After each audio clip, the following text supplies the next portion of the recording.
আব্বাজান ভাইরা মনে কি দিন মা বোনেরা মনে রাখুন আল্লাহ পাক রব্বুল আলামিন 1,24,000 মতান্তরে 2,24,000 নবী রাসূলকে আল্লাহ দুনিয়ায় পাঠিয়েছিলেন এই সমাজের মানুষ দিগকে জাহান্নাম থেকে বাঁচিয়ে জান্নাতের রাস্তা দেখিয়ে দেওয়ার জন্য।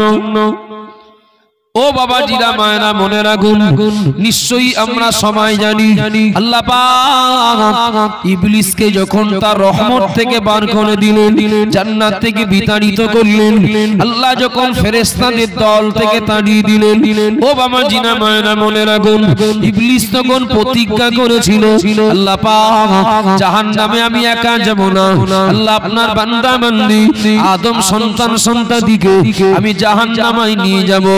ও বাবা জিরা মায়েরা মনে রাখুন, ইবলিস যখন এই প্রতিজ্ঞা করলো, ইবলিস যখন এ ব্যাপারে প্রতিশ্রুতি দিল, মহান আল্লাহ পাক এই দুনিয়ার মাটিতে আদম সন্তান সন্ততি আদমের সন্তান সন্ততি দিগকে ইবলিসের ধোঁকা থেকে বাঁচানোর জন্য, জাহান্নাম থেকে বাঁচানোর জন্য, জান্নাতের রাস্তা দেখিয়ে দেওয়ার জন্য মহান আল্লাহ পাক 1,24,000 মতান্তরে 2,24,000 নবী রাসূলকে আল্লাহ দুনিয়ায় পাঠালেন।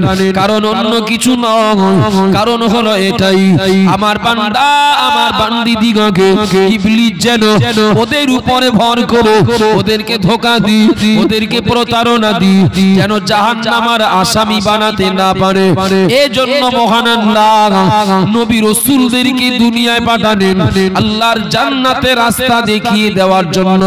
কিছু মনে নেন না, নবী আদম আলাইহিস সালাম থেকে শুরু করে আমাদের নবী মুহাম্মদুর রাসূলুল্লাহ পর্যন্ত প্রত্যেক নবী প্রত্যেক রাসূলের জামানার চিত্র একই, প্রত্যেক নবী প্রত্যেক রাসূলের জামানার দৃষ্টান্ত একই। ইবলিসের দলে লোক বেশি, কথা বলেন না, ইবলিসের দলে লোক বেশি। নবী ডাকছেন, নবীর ডাক শুনিনি, ওরে আমরা তো কথাগারকে, স্টেজের বক্তা, খানকার পীর সাহেব, মসজিদের ইমাম সাহেব, আমরা তো কথাগারকে।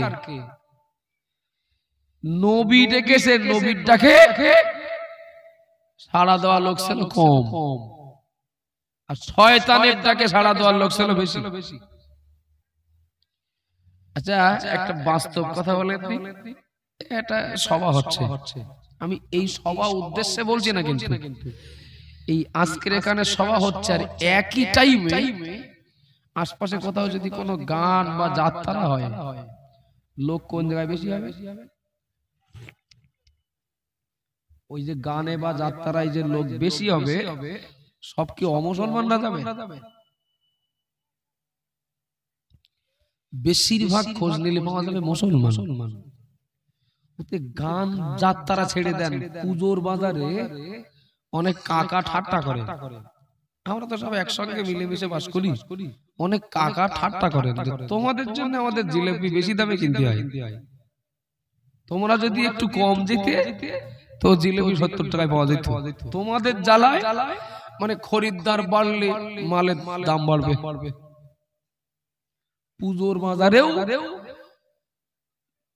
অমুসলিম কাকা দাদা কাকিমা বৌদিদের তুলনায় সেখানেও আমাদের উপস্থিতি কোনো অংশে কোনো কম না। এক কথায় সেই আদম নবী থেকে চলে আসে আর আজও পর্যন্ত শয়তানের দলে লোক বেশি, আল্লাহর দলে লোক কম। আব্বাজান ভাইরা মনে কি দিন মা বোনেরা মনে রাখুন, মাসটা পবিত্র রজব মাস, একটু খেয়াল করুন।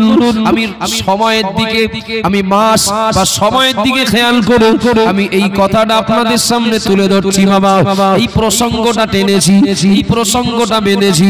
আমার আল্লাহ তিনি জানেন, আমার আল্লাহ জানেন আমার বান্দা আমার বান্দি ওরা ইবলিসের ধোঁকার কাছে হেরে যাবে, আমার বান্দা বান্দি ইবলিসের চক্রান্তের কাছে হেরে যাবে। যাবে, আমার বান্দা বান্দি ইবলিসের জালে পড়ে যাবে। ও বাবা জিরা ভাইরা মনে রাখুন, আমার মা বোনেরা মনে রেখে দিন, আল্লাহ পাক জানেন বলেই, আল্লাহ পাক জানেন বলেই আল্লাহ পাপী বান্দা গুনাহগার বান্দা ইবলিসের ধোঁকায় পড়া বান্দা বান্দি দিগকে আল্লাহ পাক শোধন করার জন্য, ওদেরকে পরিষ্কার করার জন্য, ওদেরকে পবিত্র করার জন্য মহান আল্লাহ পাক তওবার ব্যবস্থা রেখে দিয়েছেন।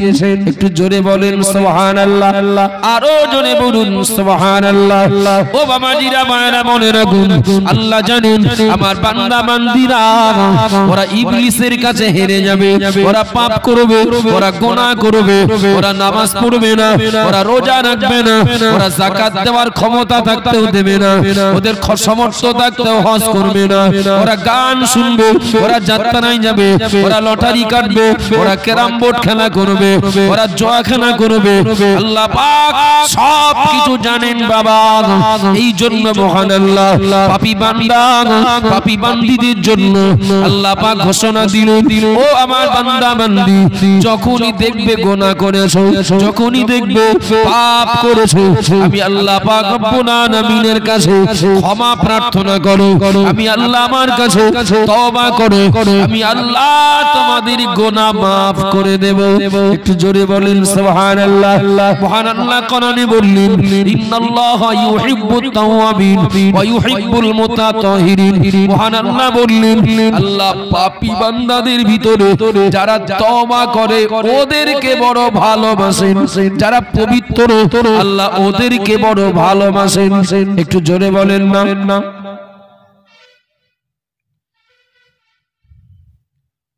যেমন ইবলিসের ধোঁকায় পড়ে আমরা অন্যায় করব,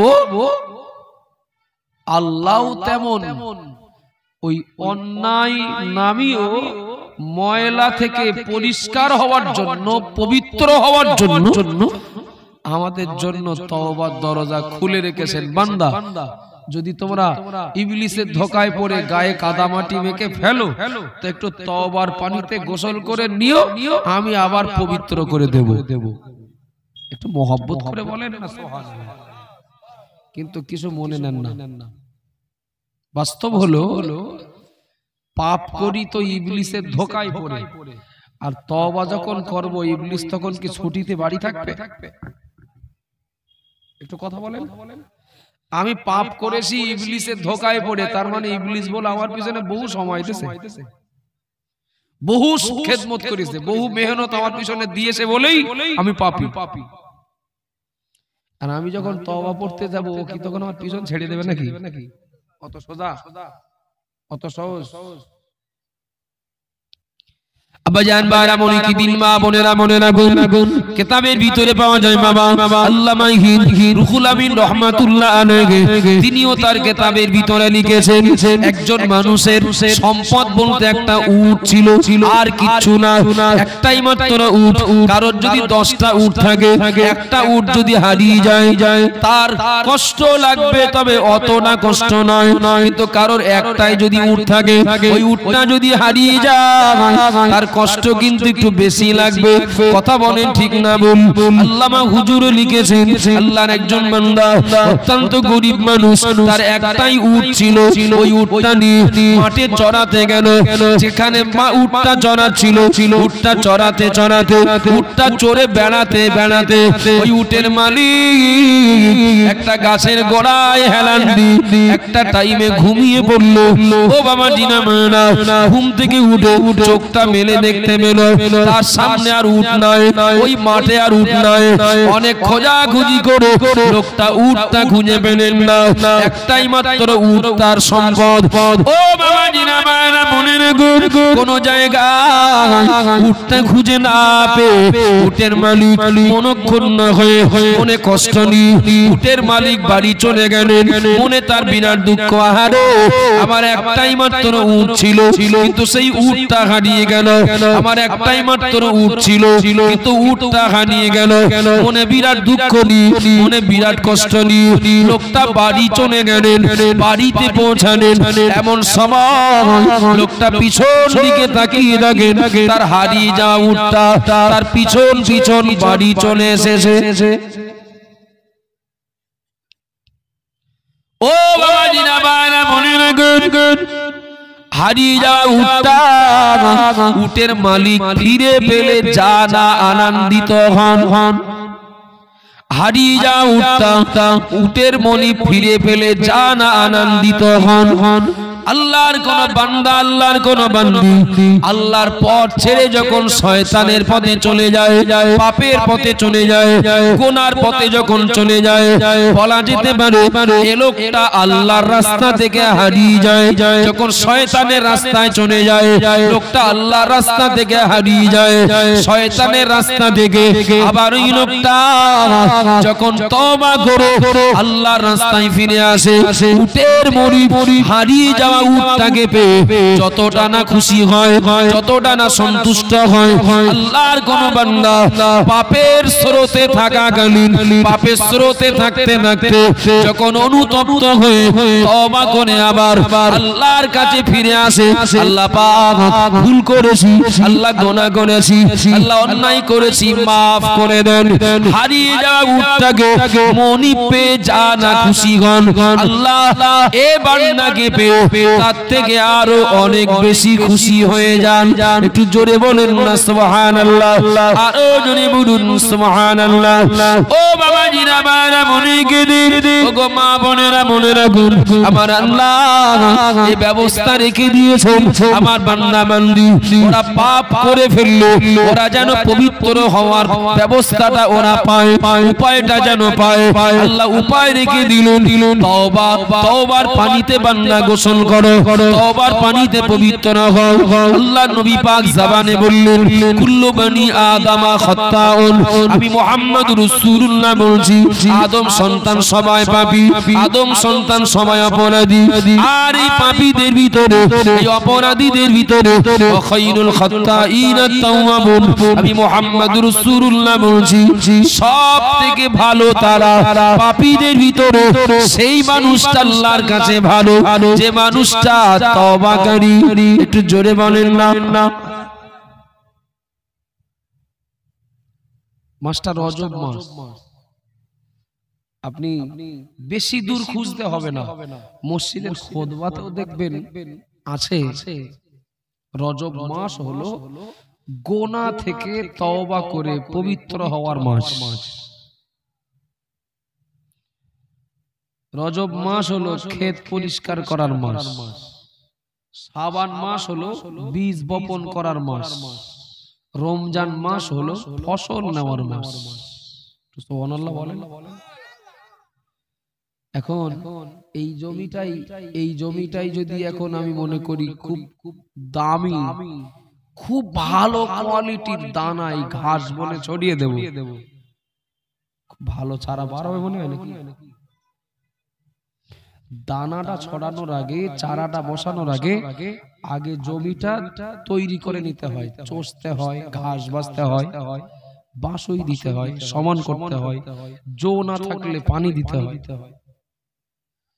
রমজান মাসে শয়তান বাধা থাকে, তো সেই রমজানের পর থেকে আর রজবের আগ পর্যন্ত আমরা এ খেতে যা বন জঞ্জাল বাঁধিয়েছি, এ বন জঞ্জাল পরিষ্কার না করলে চারা ভালো বসবে না, গাছ ভালো লাগবে না, রমজানে ফসল বলে খুব ভালো আশা করা যাবে না।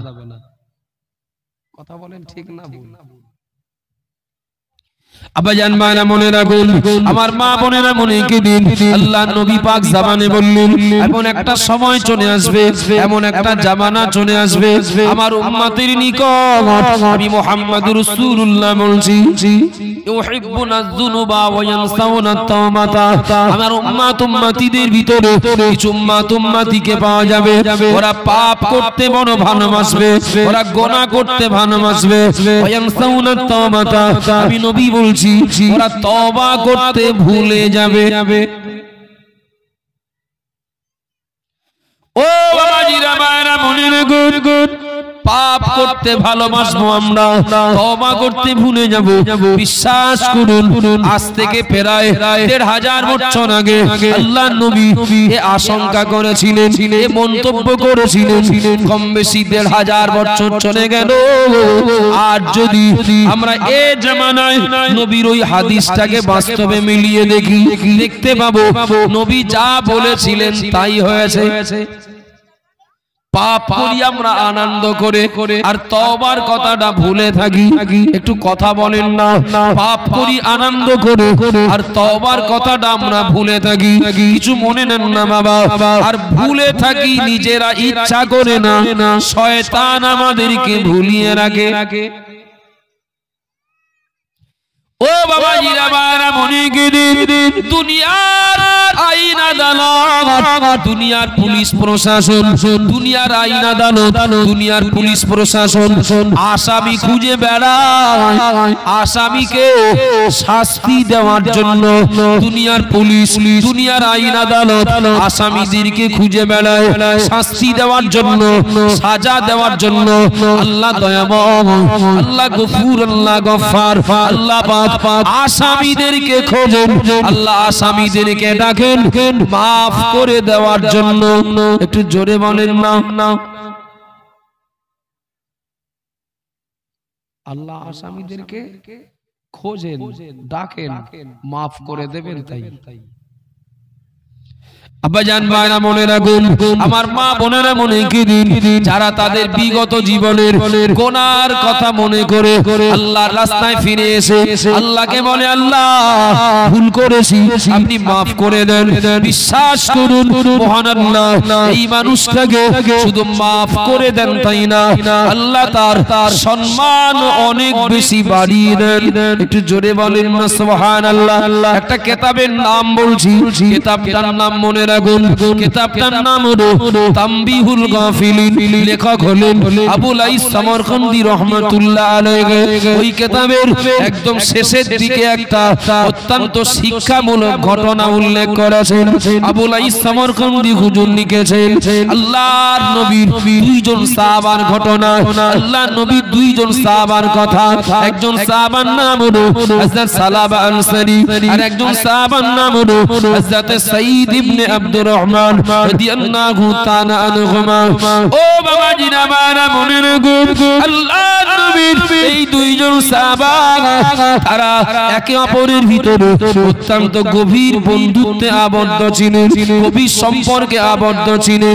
সালাবা আনসারী আর সাঈদ ইবনে আব্দুর রহমান রাদিয়াল্লাহু আনহুমা একে অপরের ভিতরে একটা গাঢ় গভীর বন্ধুত্বের সম্পর্ক ছিল। আল্লাহর নবী মুহাম্মদুর রাসূলুল্লাহ সাল্লাল্লাহু আলাইহি ওয়াসাল্লাম নবী আমার যুদ্ধে যাওয়ার জন্য সাহাবায়ে কেরামদেরকে ঘোষণা দিলেন, সাহাবাদেরকে গুছিয়ে নিতে বললেন। যুদ্ধটা ছিল তাবুকের যুদ্ধ।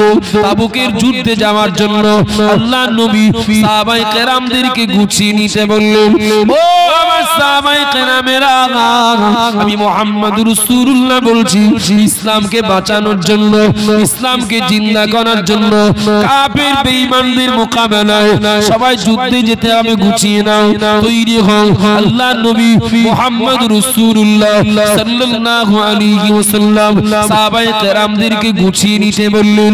শুধু তাবুকের যুদ্ধে না, বদর, উহুদ, খন্দক, খায়বার, যে যুদ্ধই হোক না কেন, আল্লাহর নবী সাহাবায়ে কেরাম দিগকে যখনই যুদ্ধে যাওয়ার জন্য ডাক দিয়েছেন, সাহাবায়ে কেরামেরা কোনো অভিযোগ না করে, কোনো অজুহাত না দেখি আল্লাহর নবীর ডাকে সাড়া দিয়েছেন। একটু জোরে বলেন না।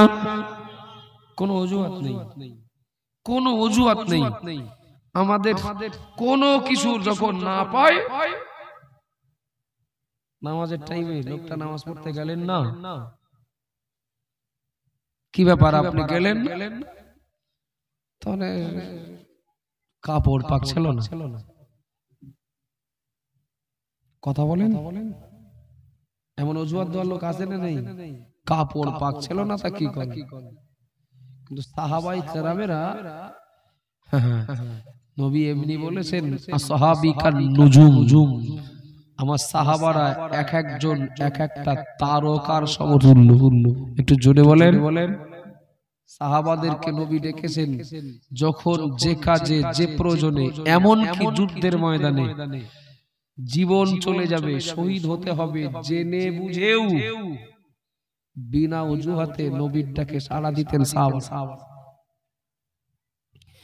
আবাজান ভাইরা মনে রাখুন, আমার মা বোনেরা মনে কি দিন আল্লাহর নবী তাবুকের যুদ্ধে যাওয়ার জন্য সাহাবায়ে কেরামদেরকে গুছিয়ে নিতে বললেন। এই সাহাবায়ে কেরামদের ভিতরে হযরত সালামা আনসারী রাদিয়াল্লাহু আনহু, সাইয়্যিদ ইবনে আব্দুর রহমান রাদিয়াল্লাহু আনহু, এই দুইজন সাহাবাও ছিলেন। এই দুইজন সাহাবা তারা দুজন একটা আলোচনায় বসলেন।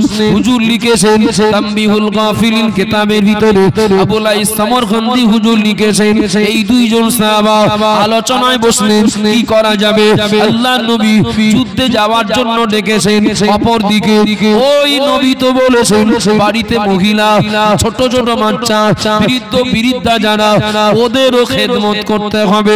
যুদ্ধে যাওয়া এটা যেমন নবীর নির্দেশ, পাশাপাশি মহিলা যারা, ছোট বাচ্চা যারা, বৃদ্ধ বৃদ্ধা যারা, ওদের খেদমত করতে হবে, এটাও তো নবীর নির্দেশ।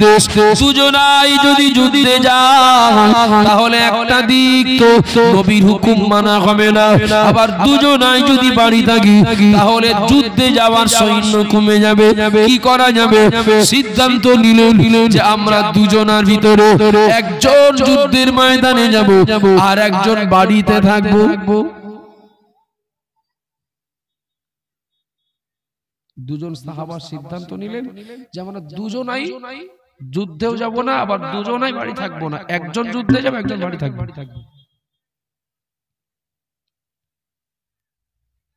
সিদ্ধান্ত অনুযায়ী সালাবা আনসারী রাদিয়াল্লাহু আনহু তিনি বাড়িতে থাকবেন। একটু কথাটা শোনেন, অমনোযোগী হন না। সালাবা আনসারী রাদিয়াল্লাহু আনহু বাড়িতে থাকবেন আর সাইয়্যিদ ইবনে আব্দুর রহমান যুদ্ধে যাবেন। এই সিদ্ধান্ত ফাইনাল হল।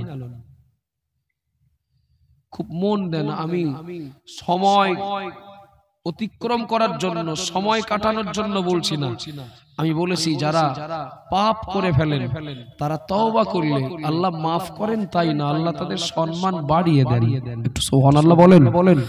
আর ইবলিস কখনো চাইবে না যে আমরা আল্লাহর কাছে ক্ষমা পাই, আল্লাহর কাছে সম্মানিত হই, কখনো চাইবে না।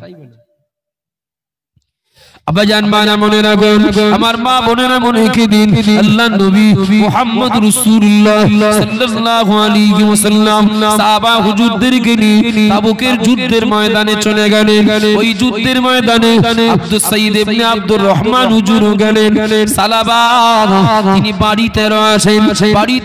বাড়িতে যারা বৃদ্ধ বৃদ্ধা, ছোট বাচ্চা এবং মহিলা যারা, ওদেরকে পরিষেবা দেওয়ার জন্য সালাবা আনসারী বাড়িতে রয়েছেন। ও বাবাজিরা ভাইরা মনে রাখুন, সাইয়্যিদ ইবনে আব্দুর রহমান তিনি যুদ্ধের ময়দানে যুদ্ধ করছেন আর সালাবা বাড়িতে রয়েছেন।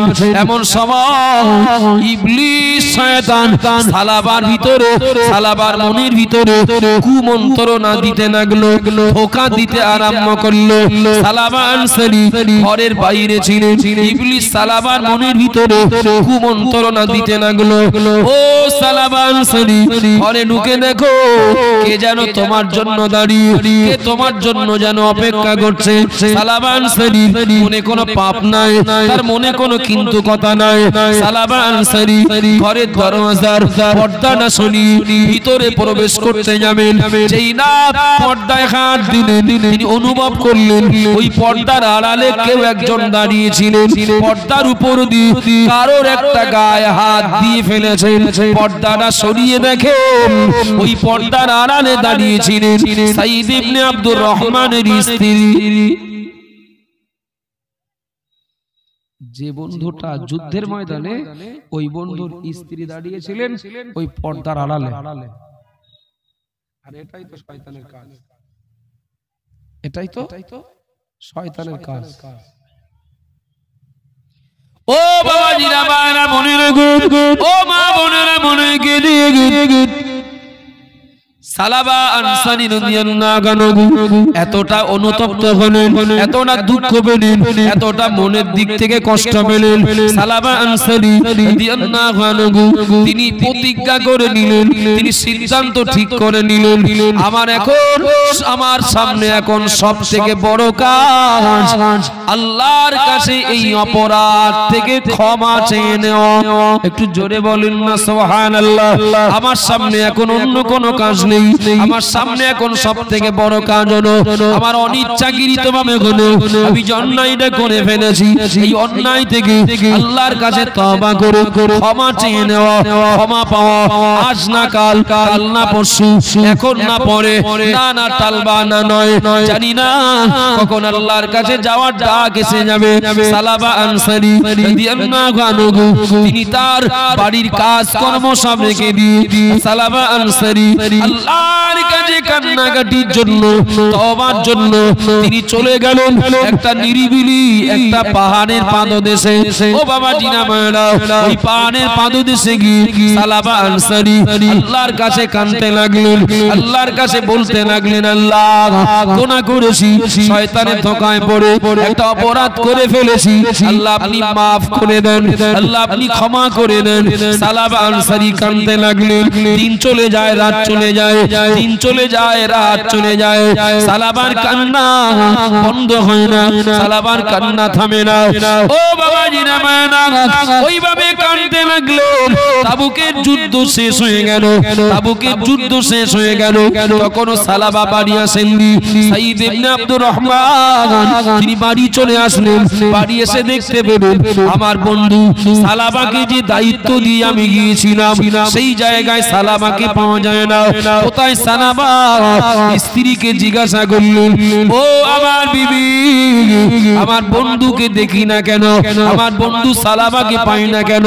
সাইদ ইবনে আব্দুর রহমানের স্ত্রী বললেন, ওগো আমার স্বামী, আপনার বন্ধু বাড়িতে নাই, কারণ হলো এই।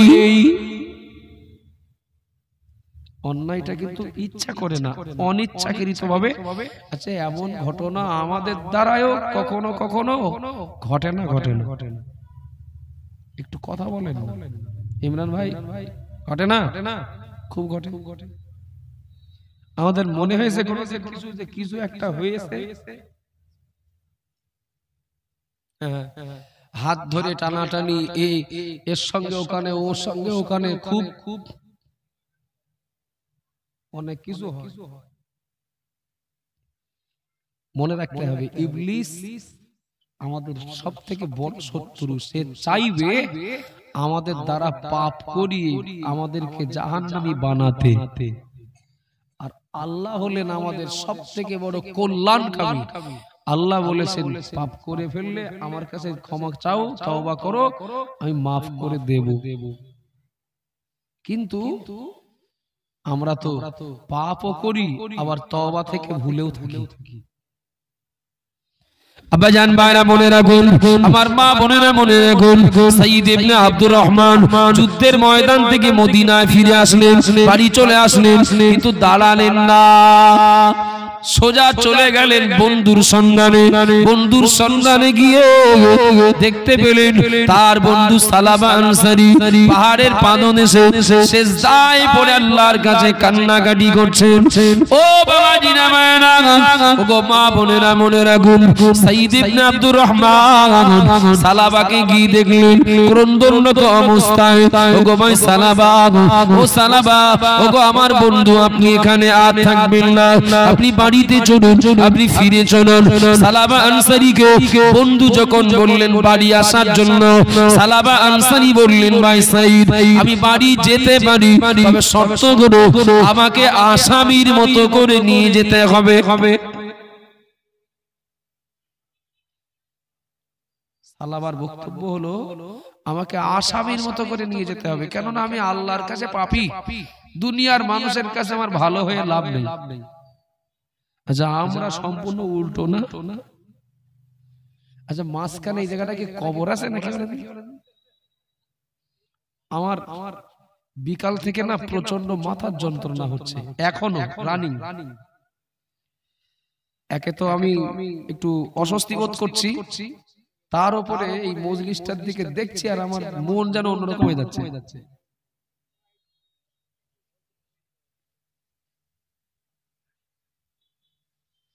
এখন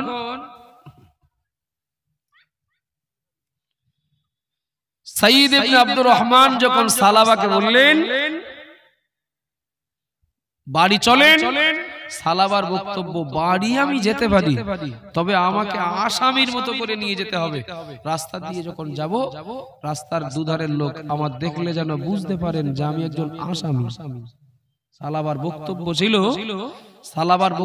ছিল যে আমি আল্লাহর কাছে পাপী, দুনিয়ার মানুষের কাছে আমার ভালো হয়ে লাভ।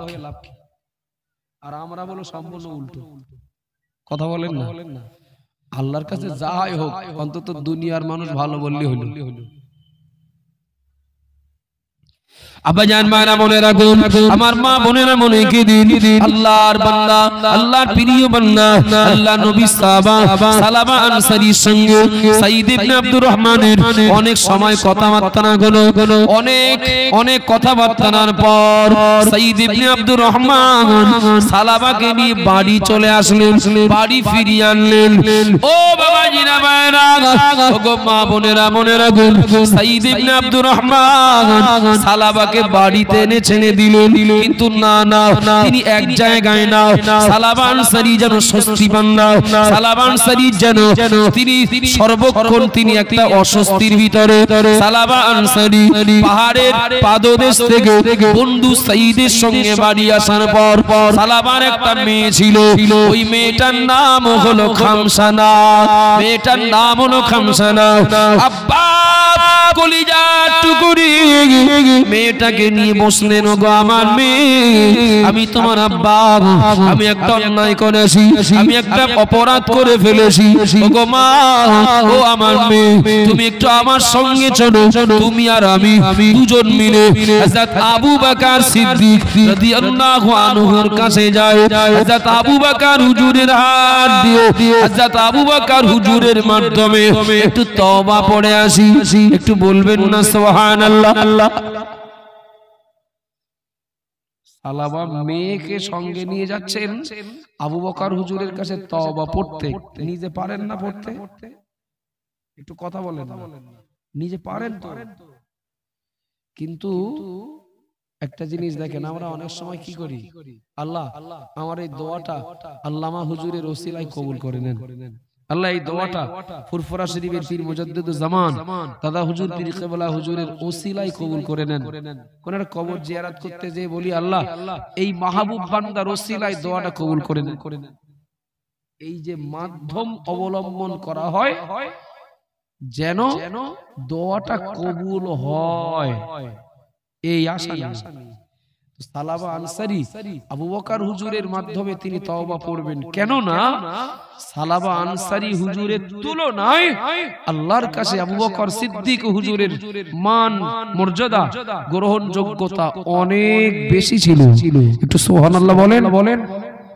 আবু বকর হুজুরের কাছে গেলেন, যে বললেন, ও নবী সাহাবা আবু বকর সিদ্দিক হুজুর, আপনি আমাকে একটু তওবা পড়িয়ে দিন, আমি এমন একটা অন্যায় করে ফেলেছি। আশ্চর্য হয়ে যাবেন, অবাক হয়ে যাবেন, গায়ের লোম শিউরে উঠবে। আল্লাহ নবীর প্রাণ প্রিয় সাহাবা হযরত আবু বকর সিদ্দিক রাদিয়াল্লাহু আনহু অত্যন্ত নরম মনের মানুষ ছিলেন। ওই আবু বকর যেই না তওবার আবেদন শুনলেন, সালাবা আনসারীকে জবাব দিলেন, ও সালাবা আনসারী, আমি তোমার তওবা পড়াবো না, আমি তোমার তওবা পড়াবো না, তুমি আমার সামনেও যেন থাকবে না, চলে যাও। একটু বলবেন নাকি মামা, এমনি তো নিজে এই অন্যায়টা হয়ে যাওয়ার পর থেকে মনের দিক থেকে স্বস্তি পান না, এই অন্যায়টা হয়ে যাওয়ার পর থেকে মানসিক দিক থেকে তিনি তো বিরাট ভেঙে পড়েছিলেন। নিরিবিলি পাহাড়ের পাদদেশে গিয়ে তিনি কান্নাকাটি করছিলেন। আর এরপর হযরত আবু বকর সিদ্দিক রাদিয়াল্লাহু আনহু তওবা না পড়িয়ে যখন ফেরত দিচ্ছেন, চিন্তাটা বাড়বে না কমবে? তাহলে আমি কত বড় পাপী। আবু বকর সিদ্দিক আমার তওবা পড়ালেন না। আপনাদের অসুবিধা হচ্ছে নাকি? মেয়েকে বললেন মোনা চলো হযরত ওমর হুজুরের কাছে একটু যাই। তারও গ্রহণযোগ্যতা নবীর কাছে আল্লাহর কাছে অনেক।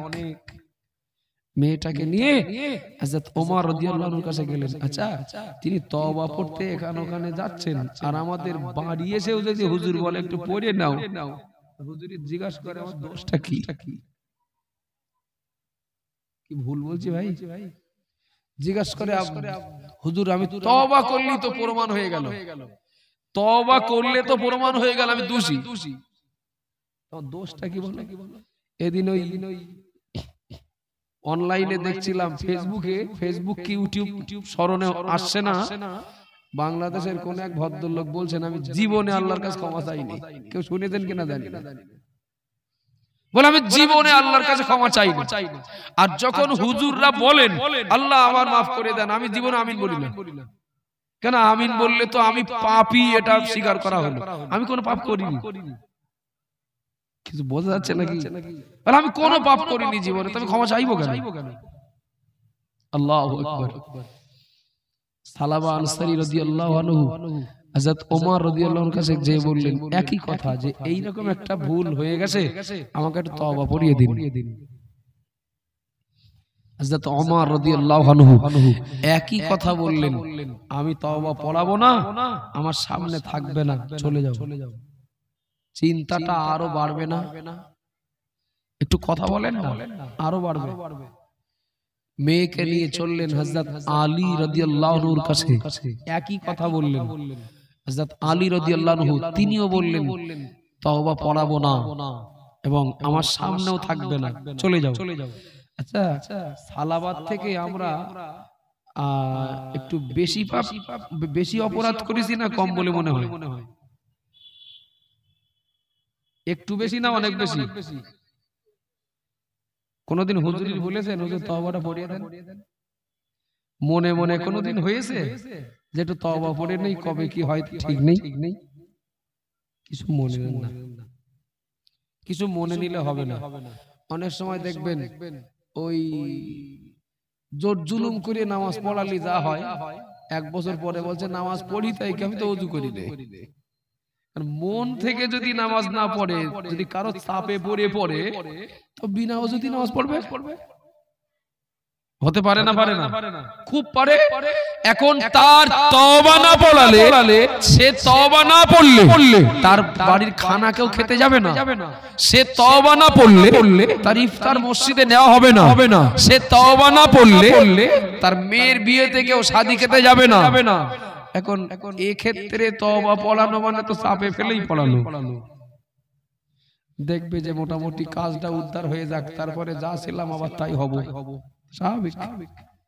নবী বলেছেন এমন একটা সময় আসবে দুনিয়াটা হবে মরার মতো, মরা একটা মরা প্রাণীর মতো। এটা মন দেন, দেখেন কতটা সামঞ্জস্যপূর্ণ। নবী বলেছেন কিছু মানুষ হবে কুকুরের মতো। দুনিয়াটা হবে মরার মতো, আর কিছু মানুষ হবে কুকুরের মতো। কুকুরের স্বভাব কি? মরা খাবে। কুকুরের স্বভাব মরা খাবে।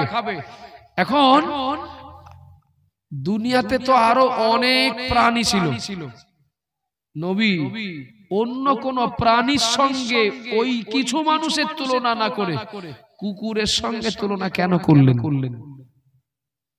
এর অনেক ব্যাখ্যা আছে, তার একটা ছোট্ট ব্যাখ্যা শুনে রাখেন। কুকুরের স্বভাব হলো মরা পেলে খায়, শুধু তাই না বমি করে আবার খায়। কথা বলেন না? বমি করে দিয়ে ও আবার খায়। কিছু মানুষ এই কুকুরের স্বভাবের মতো আসেন না, নেই? আপনি হয়তো ভাববেন যে কুকুরের মতো এত মানে ঘৃণার কাজ কোন মানুষ যত অভাব হোক সে কি করে করতে পারে? বমি করে কেউ খায়? খাবার হয়তো খায় না। কোন মজলিসে যখন তওবা করছি, আল্লাহ জানা অজানা শিরকি কুফরি সব পাপ থেকে তওবা করলাম, তার মানে ওই পাপগুলো বলো সব বমি করে দেওয়া হলো।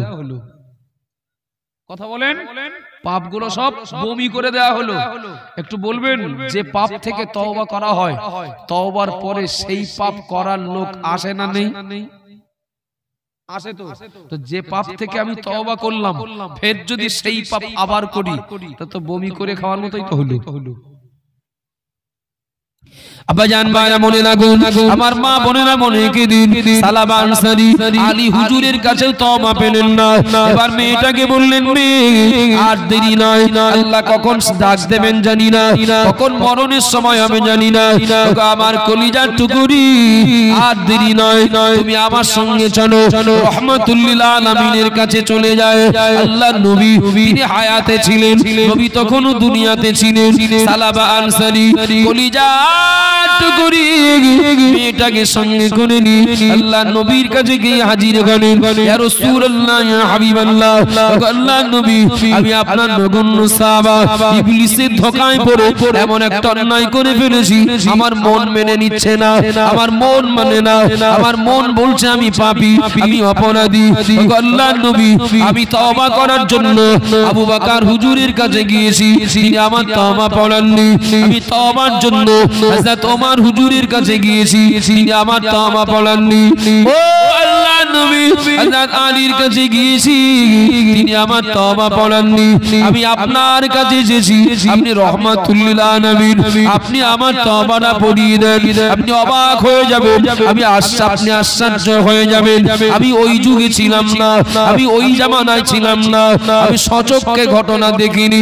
তবে আবু নাঈস সামরখন্ডী রহমাতুল্লাহ আলাইহি হুজুর তার কিতাবের ভিতরে লিখেছেন, বাবা তামবিহুল গাফিলিনের ভিতরে, ও বাবা জিনামানা, আল্লাহর নবীর তো দয়া, আল্লাহর নবীর তো মায়া, আল্লাহর নবীর তো দয়া তো মায়া, অথচ ওই নবী সালাবা আনসারী তওবার আবেদনটা শুনে বললেন, সালাবা আমি তোমার তওবা পড়াবো না, আমি তোমার তওবা পড়াবো না। ও বাবা জিনামানা, একটু বলবেন নাকি আল্লাহর নবী যখন তওবা পড়াচ্ছেন না, তার সন্দেহ বা তার অনুতপ্ত হওয়া, তার চিন্তা বেড়ে যাওয়া, আরো বেশি বেড়ে যাওয়া স্বাভাবিক কিনা?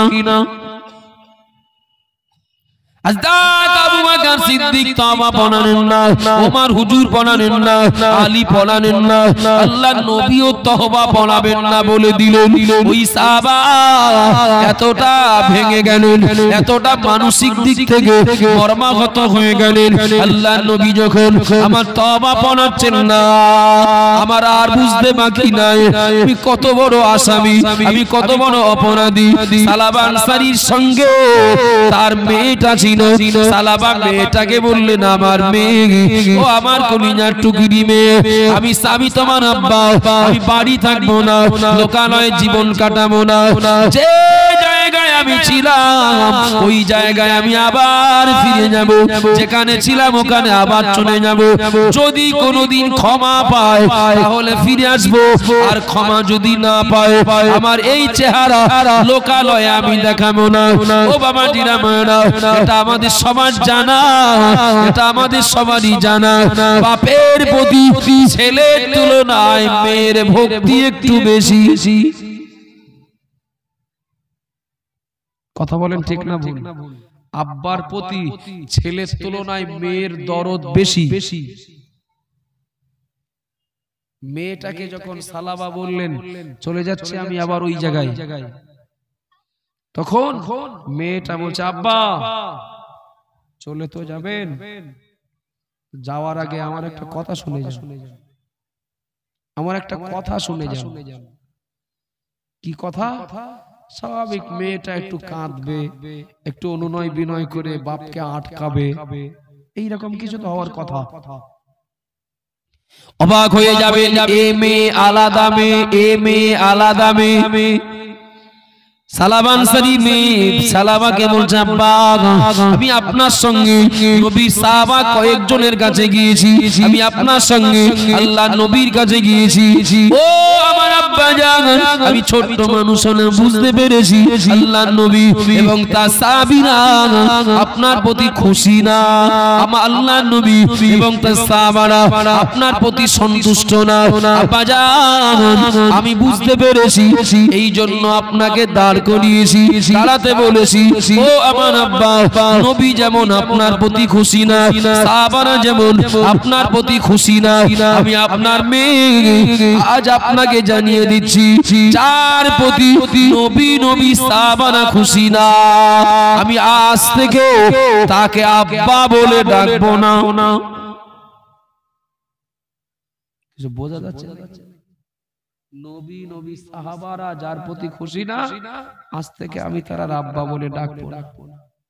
তার মানে কি মেয়েটা একটু সান্ত্বনা দিল নাকি?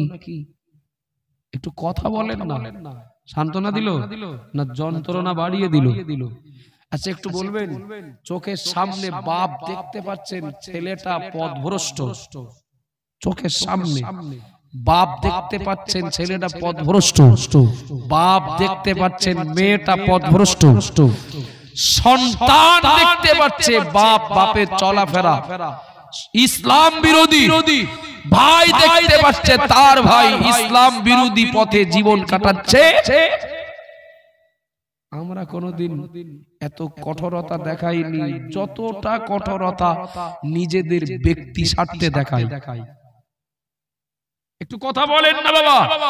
ছেলেটা ফ্রি ফায়ার খেলতে খেলতে, পাবজি খেলতে খেলতে, তাস খেলতে খেলতে, গান বাজনা শুনতে শুনতে, ক্যারাম বোর্ডের আড্ডায় মেতে থেকে কত আজান কানে আসলো, সেন্টার ধরলো না।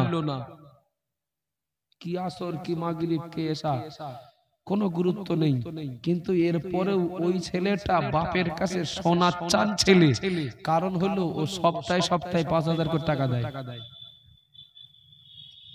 ভুল বলছি নাকি?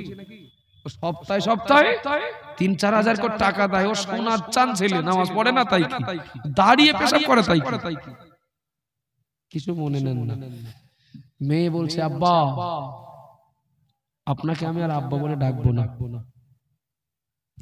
আব্বাজান মানা মনে রাখুন, ওগো মা বোনেরা মনে কি দিন সালাবান সারি তার কান্না, তার মানসিক দিক থেকে ভেঙে পড়া, আগের তুলনায় এখন অবস্থাটা আরো খারাপ, আরো ভেঙে পড়লেন, মানসিক দিক থেকে আরো যন্ত্রণা বেড়ে গেল, কান্না আরো বেড়ে গেল, আবার পূর্বের জায়গায় চলে গেলেন, সেই পাহাড়ের পাদদেশে গিয়ে আল্লাহর কাছে কাঁদতে লাগলেন, বলতে লাগলেন আল্লাহ পাক, ও রব্বুল আলামিন, আল্লাহ পাক অন্যায় করেছি, শয়তানের ধোঁকায় পড়ে আল্লাহ একটা গুনাহ করে ফেলেছি, আল্লাহ আমি আপনার কাছে ক্ষমা চেয়েছি।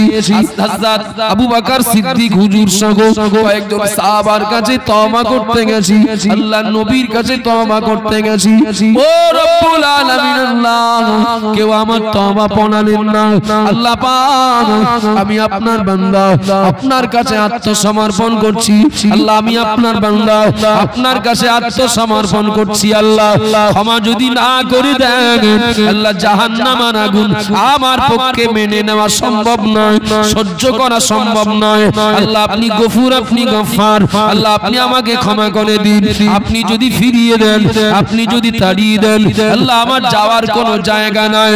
সালাবা এত কান্নাকাটি করছিলেন মামা, এত কান্নাকাটি করছিলেন যেন মনে হবে এত বড় পাপী দুনিয়াতে আর কেউ নাই। ও বাবা জিনামায়না কান্নারত অবস্থায় আল্লাহ পাক ফেরেশতা জিবরাইলকে ডাকলেন, ও ফেরেশতা জিবরাইল চলে যাও, আমার নবীর কাছে বার্তা নিয়ে যাও, আমার নবীকে গিয়ে বলো আমার বান্দা সালাবা আনসারীকে আমি আল্লাহ মাফ করে দিয়েছি। একটু জোরে বলেন না।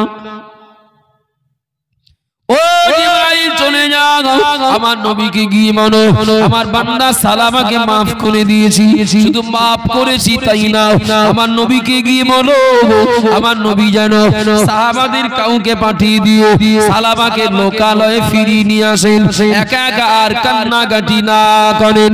আল্লাহ নবীর কাছে জিবরাইল চলে আসলেন, জিবরাইল এসে নবীর কাছে রিপোর্টটা দিলেন, আল্লাহ নবী কয়েকজন সাহাবাকে ঠিক করলেন, ও সাহাবারা চলে যাও, আমার সাহাবা সালাবা আনসারীকে আমার আল্লাহ ক্ষমা করে দিয়েছেন, তাকে লোকালয়ে ফিরিয়ে আনো, খবরদার যেন বেয়াদবি না হয়ে যায়।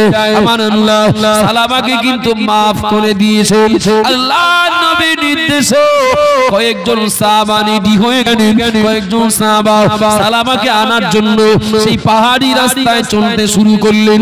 অবাক হয়ে যাবেন, আল্লাহর নবীর প্রেরিত এই সাহাবায়ে কেরামেরা যখন পাহাড়ি রাস্তায় হাঁটছিল, কিছু রাস্তা যাওয়ার পর একজন রাখালের সঙ্গে দেখা হয়ে গেল। একজন রাখাল মাঠ থেকে বাড়ির দিকে আসছিলেন, বেশ দুম্বানি। সাহাবারা রাখালটাকে আটকালেন, ও ভাই রাখাল, আপনি সামনে থেকে আসেন আর আমরা যাচ্ছি, বলতে পারেন নাকি আল্লাহর নবী সালাবা নামীয় নবীর এই সাহাবা কোথায় রয়েছেন, তাকে কোথায় গেলে পাওয়া যাবে? রাখালটা জবাব দিলেন, কি আশ্চর্যজনক জবাব!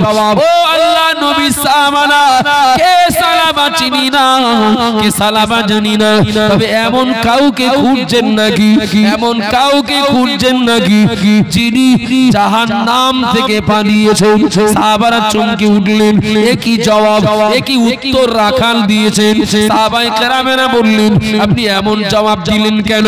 ওই রাখালটা বলেছিলেন, ও আল্লাহর নবী সাহাবায়ে কেরামেরা, আমি পাহাড়ের ওই পাদদেশের আশপাশে মেজদুম্বা বকরি চড়ায় আল্লাহর একজন বান্দা, তাকে এত কান্নাকাটি করতে দেখেছি, এত কাঁদতে দেখেছি, তার কান্না শুনেছি, এত পরিমাণে চোখের পানি ফেলেন, আমার মনে হয় আল্লাহ পাক ও বান্দাকে জাহান্নামে দিচ্ছিলেন, লোকটা পালিয়ে চলে এসেছেন, তা না করে এত কান্নাকাটি করবেন কেন? আপনারা কাকে খুঁজছেন জানি না, তবে এমন একজন মানুষকে দেখেছি। সাহাবায়ে কেরামেরা আর দেরি করলেন না, সাহাবায়ে কেরামেরা নিশানা নিয়ে, ঠিকানা নিয়ে গন্তব্যে গিয়ে দেখেন ঘটনা সত্য। সালাবা আনসারী করুণান্বিত অবস্থায় সাহাবায়ে কেরামেরা সালাবা আনসারীকে সুসংবাদ দিয়ে বললেন, ওগো ভাই সালাবা, কাঁদবেন না, আমার আল্লাহ maaf করে দিয়েছেন। সালাবাকে নিয়ে নবীর কাছে চলে আসলেন। নবী তখন একটা মজলিসে সাহাবাদের নিয়ে ওয়াজ করছিলেন, কোরআন হাদিসের আলোকে দ্বীন ও শরীয়তের কথা তিনি আলোচনা করছিলেন। ওই মজলিসেই সালাবাকে আনা হলো। পরিস্থিতিটা একটু মনে মনে কল্পনা করেন, পরিস্থিতিটা মনে মনে একটা ম্যাপ করে নেন, একটা ছক করে নেন যে কেউ যাকে তওবা পড়াননি তিনি আল্লাহর কাছ থেকে ক্ষমা পেয়ে আবার নবীর মজলিসে ফিরে আসলেন। মজলিস তখন চলছে, সালাবা এসে মজলিসে বসলেন। কিতাবে এটাও লেখা হয়েছে নবী সূরা তাকাসুরের উপরে বক্তব্য রাখছিলেন। মাত্র দুটি আয়াত পড়া শেষ হলো, দুটো আয়াত পড়া শেষ হলো।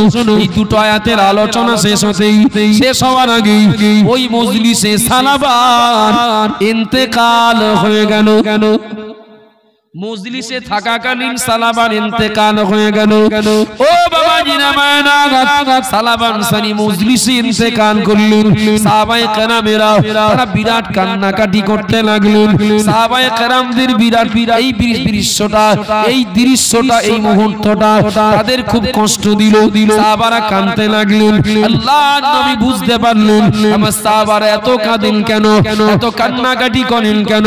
নবী সাহাবাদের সান্ত্বনা দিলেন, ও বাবা সাহাবায়ে কেরামেরা কাঁদবে না, আমার সাহাবা তোমাদের সঙ্গী। সালাবার ইন্তেকাল হয়েছে, তার গোসলের ব্যবস্থা করো, জানাজার ব্যবস্থা করো। সালাবা আনসারীর আল্লাহর নবীর নির্দেশে গোসল দি, কাফনে কাপড় পরি, জানাজার নামাজ পড়ার জন্য খাটি আয় করে 4 জন কি 6 জন সঙ্গীরা খাটি আয় করে নিয়ে যাচ্ছে। আপনি অবাক হয়ে যাবেন, মদিনার সাহাবায়ে কেরামেরা সালাবার জানাজা পড়ার জন্য সবাই দলে দলে হাঁটতে হাঁটতে লাগলেন। আর আল্লাহর নবী তিনিও সালাবার জানাজায় যাবেন বলে তিনি ঘর থেকে বার হলেন। কোনদিন সাহাবারা নবীর এমন চেহারা দেখেননি। আল্লাহর নবীর চেহারা সাহাবারা কোনদিন এমন আর কোনদিন দেখেননি। সাহাবায়ে কেরামেরা সালাবার জানাজায় যাওয়ার জন্য দলে দলে সবাই হাঁটতে লাগলেন। আল্লাহর নবী তিনিও যাবেন, কিন্তু নবীর চেহারাটা আলাদা, নবীর অঙ্গ ভঙ্গিমাটা আলাদা। আল্লাহর নবী ঘর থেকে বার হলেন, সামনের পা বাড়ালেন, তবে পাটা পুরোটা মাটিতে ফেলছিলেন না, পুরো পাটা স্বাভাবিকভাবে মাটিতে দিচ্ছিলেন না। সাহাবায়ে কেরামেরা দেখতে পেলেন আল্লাহর নবী সামনে কয়েকটা আঙ্গুলের উপরে ভর দিয়ে লাফিয়ে লাফিয়ে নবী হাঁটছিলেন। সাহাবারা নবীকে জিজ্ঞাসা করলেন, ইয়া রাসূলুল্লাহ, ইয়া হাবিবাল্লাহ, ও আল্লাহর নবী, আপনি এইভাবে কেন হাঁটছেন? আপনার পায়ে কোনো আঘাত হলো নাকি? আপনার পায়ে ব্যথা লাগলো নাকি? আপনার পায়ে চোট লাগলো নাকি? আপনি এমন করে হাঁটছেন কেন?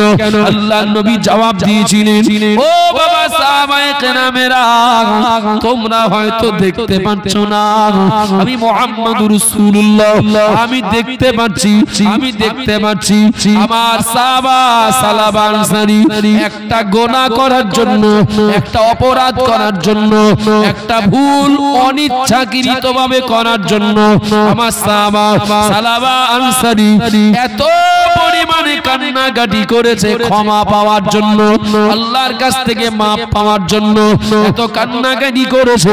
আমার আল্লাহ পাক তাকে শুধু মাফ করে দিয়েছেন তাই না, আল্লাহ পাক সালাবার সম্মান আল্লাহ এত বাড়িয়ে দিয়েছেন, সালাবার সম্মান আল্লাহ এতটা বাড়িয়ে দিয়েছেন, সালাবার জানাজা পড়ার জন্য শুধু মানুষ আসেনি, সালাবার জানাজা পড়ার জন্য শুধু মানুষ আসেনি, আমি মুহাম্মদ রাসূলুল্লাহ আমার এই চোখে আমি দেখতে পাচ্ছি সালাবার জানাজায় শরীক হওয়ার জন্য এত পরিমাণে ফেরেশতা দুনিয়াতে নাজিল হয়েছে।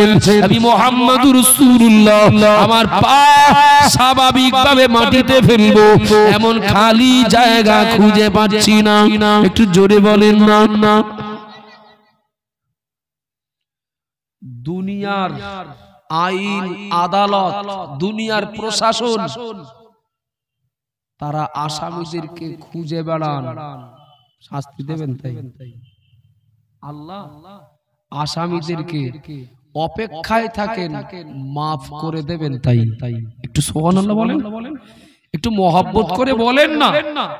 শুধু মাফ করে দেবেন তাই না, পাপ থেকে যারা তওবা করেন আল্লাহ পাক তাদের মাফ করেন শুধু না, আল্লাহ তাদের সম্মানও বাড়িয়ে দেন। কিছু মনে নেন না, ১৫০০ বছর আগে নবী বলেছেন, আমার উম্মত, আমার উম্মতের ভিতরে কিছু উম্মত ওরা পাপ করে যাবে ভালোবেসে, কিন্তু তওবার কথা ওরা ভুলে যাবে। আব্বাজান ভাইরা মনে রাখুন, আমার মা বোনেরা মনে কি দিন, ইমাম গাজ্জালি হুজুরের লেখা একটা কিতাব, কিতাবটার নাম বেহেশতের প্রবেশপথ, ছোটি কিতাব। তবে ইমাম গাজ্জালি হুজুরের প্রত্যেকটা কিতাব সাধারণ মানুষ কতটা জানেন আমি জানি না, সাধারণ মানুষ কতটা পড়েন আমি জানি না। ইমাম গাজ্জালি হুজুরের লেখা প্রত্যেকটা কিতাব ইমামের জন্য, আলেম মাওলানাদের জন্য, বক্তাদের জন্য অত্যন্ত উপযোগী। ইমাম গাজ্জালি হুজুরের লেখা বেহেশতের প্রবেশ পথ নামে ওই কিতাবটার ভিতরে তিনি লিখেছেন একটা উক্তি লিখেছেন, আমি শিওর না ওটা হাদিস কিনা, এই জন্য আমি কিতাবের নামটা বলেছি। ইমাম গাজ্জালি হুজুর লিখেছেন, ইমাম গাজ্জালি হুজুর লিখেছেন ও আমাল লিন্নার বিকদরি সবরিকা আলাইহা। ও বাবাজি না মানা, ওগো মা বোনেরা মনে রাখুন, হুজুরের কিতাবে লেখা রয়েছে দুনিয়ার বান্দা বান্দি ঈমান ওয়ালাদের উদ্দেশ্যে আল্লাহ ঈমান ওয়ালাদের উদ্দেশ্যে ঘোষণা দিলেন, ও দুনিয়ার বান্দা বান্দিরা, আমাল লিন্নার বিকদরি সবরিকা আলাইহা, জাহান্নামের যাওয়ার কাজ ততটা করো যতটা জাহান্নাম সহ্য হবে। কথাটা কিন্তু খুব মানে কথাটার ভঙ্গিমাটা, ধরনটা খুব চ্যাম্পিয়ন। ও আমাল লিন্নার বেকদরি সবরিকা আলাইহা। যার সহজ মর্ম হলো তুমি জাহান্নামে যাওয়ার কাজ ততটা করো, জাহান্নাম তোমার যতটা সহ্য হবে। কথা বোঝা যাচ্ছে কি ভাই? আচ্ছা, এখানে আমরা যারা আসি একটু বলবেন জাহান্নামের বিবরণ, জাহান্নাম সচক্ষে দেখিনি হয়তো, তবে কানে যতটুকু শুনেছি বক্তৃতায়, চোখে যতটা পড়েছি কেতাবে, তাতে করে কম মাস থাকা যাবে বলে মনে হচ্ছে। একটু কথা বলেন, 1-2 মাস, 1 মুহূর্তও থাকা যাবে না। ঠান্ডা মাথায় শুনে, 1 মুহূর্তও থাকা যাবে না। এটা মুখে বলছি না, আমাদের অন্তরের বিশ্বাস এটাই, অন্তরের বিশ্বাস এটাই। এই সেই রজব মাসে আল্লাহর নবী উম্মে হানির বাড়িতে ছিলেন। ফেরেশতা জিবরাইল আল্লাহর নির্দেশে নবীকে নিয়ে চলে গেলেন বাইতুল মুকাদ্দাসে। ওখান থেকে নিয়ে চলে গেলেন 7 আসমানের ঊর্ধ্বে সিদরাতুল মুনতাহা। আল্লাহর নির্দেশে আল্লাহ নবীকে নিয়ে গেলেন। আল্লাহর নির্দেশে জিবরাইল নবীকে জান্নাত দেখাতে নিয়ে গেলেন। আল্লাহর নির্দেশে আল্লাহর ফেরেশতা জিবরাইল নবীকে নিয়ে জাহান্নাম দেখাতে নিয়ে গেলেন। ও বাবা জিনা মায়েরা মনে রাখুন, দয়া করে বলছি, আপনারা রাজাপুরের মানুষ, জ্ঞানী মানুষ, সজাগ সচেতন, আপনারা কথাগুলো উড়িয়ে দেবেন না, তুচ্ছ করবেন না। এই রজব মাসে আল্লাহর নবী মেরাজে গিয়েছিলেন, সচক্ষে দেখেছেন বাবা। আমরা হয়তো দেখতে পাইনি, কিন্তু আমাদের নবী দেখে তার বিবরণ দিয়েছেন। বিশ্বাস করতে হবে কি হবে না? আল্লাহর নবী মেরাজের রাত্রিতে জাহান্নাম পরিদর্শনে তিনি জাহান্নামে এক পলক দেখেই জিবরাইলকে জিজ্ঞাসা করেছিলেন, ও ভাই জিবরাইল, এই জাহান্নামের বিবরণ আমাকে একটু শোনাও। আল্লাহর ফেরেশতা জিবরাইল আলাইহিস সালাম জাহান্নামের বিবরণ যা দিলেন, তার মূল কথাগুলো 3000 বছর ধরে জ্বালানোর পর, 3000 বছর আগুন জ্বালানোর পর জাহান্নামের আগুনের রং এই কালো হয়েছে।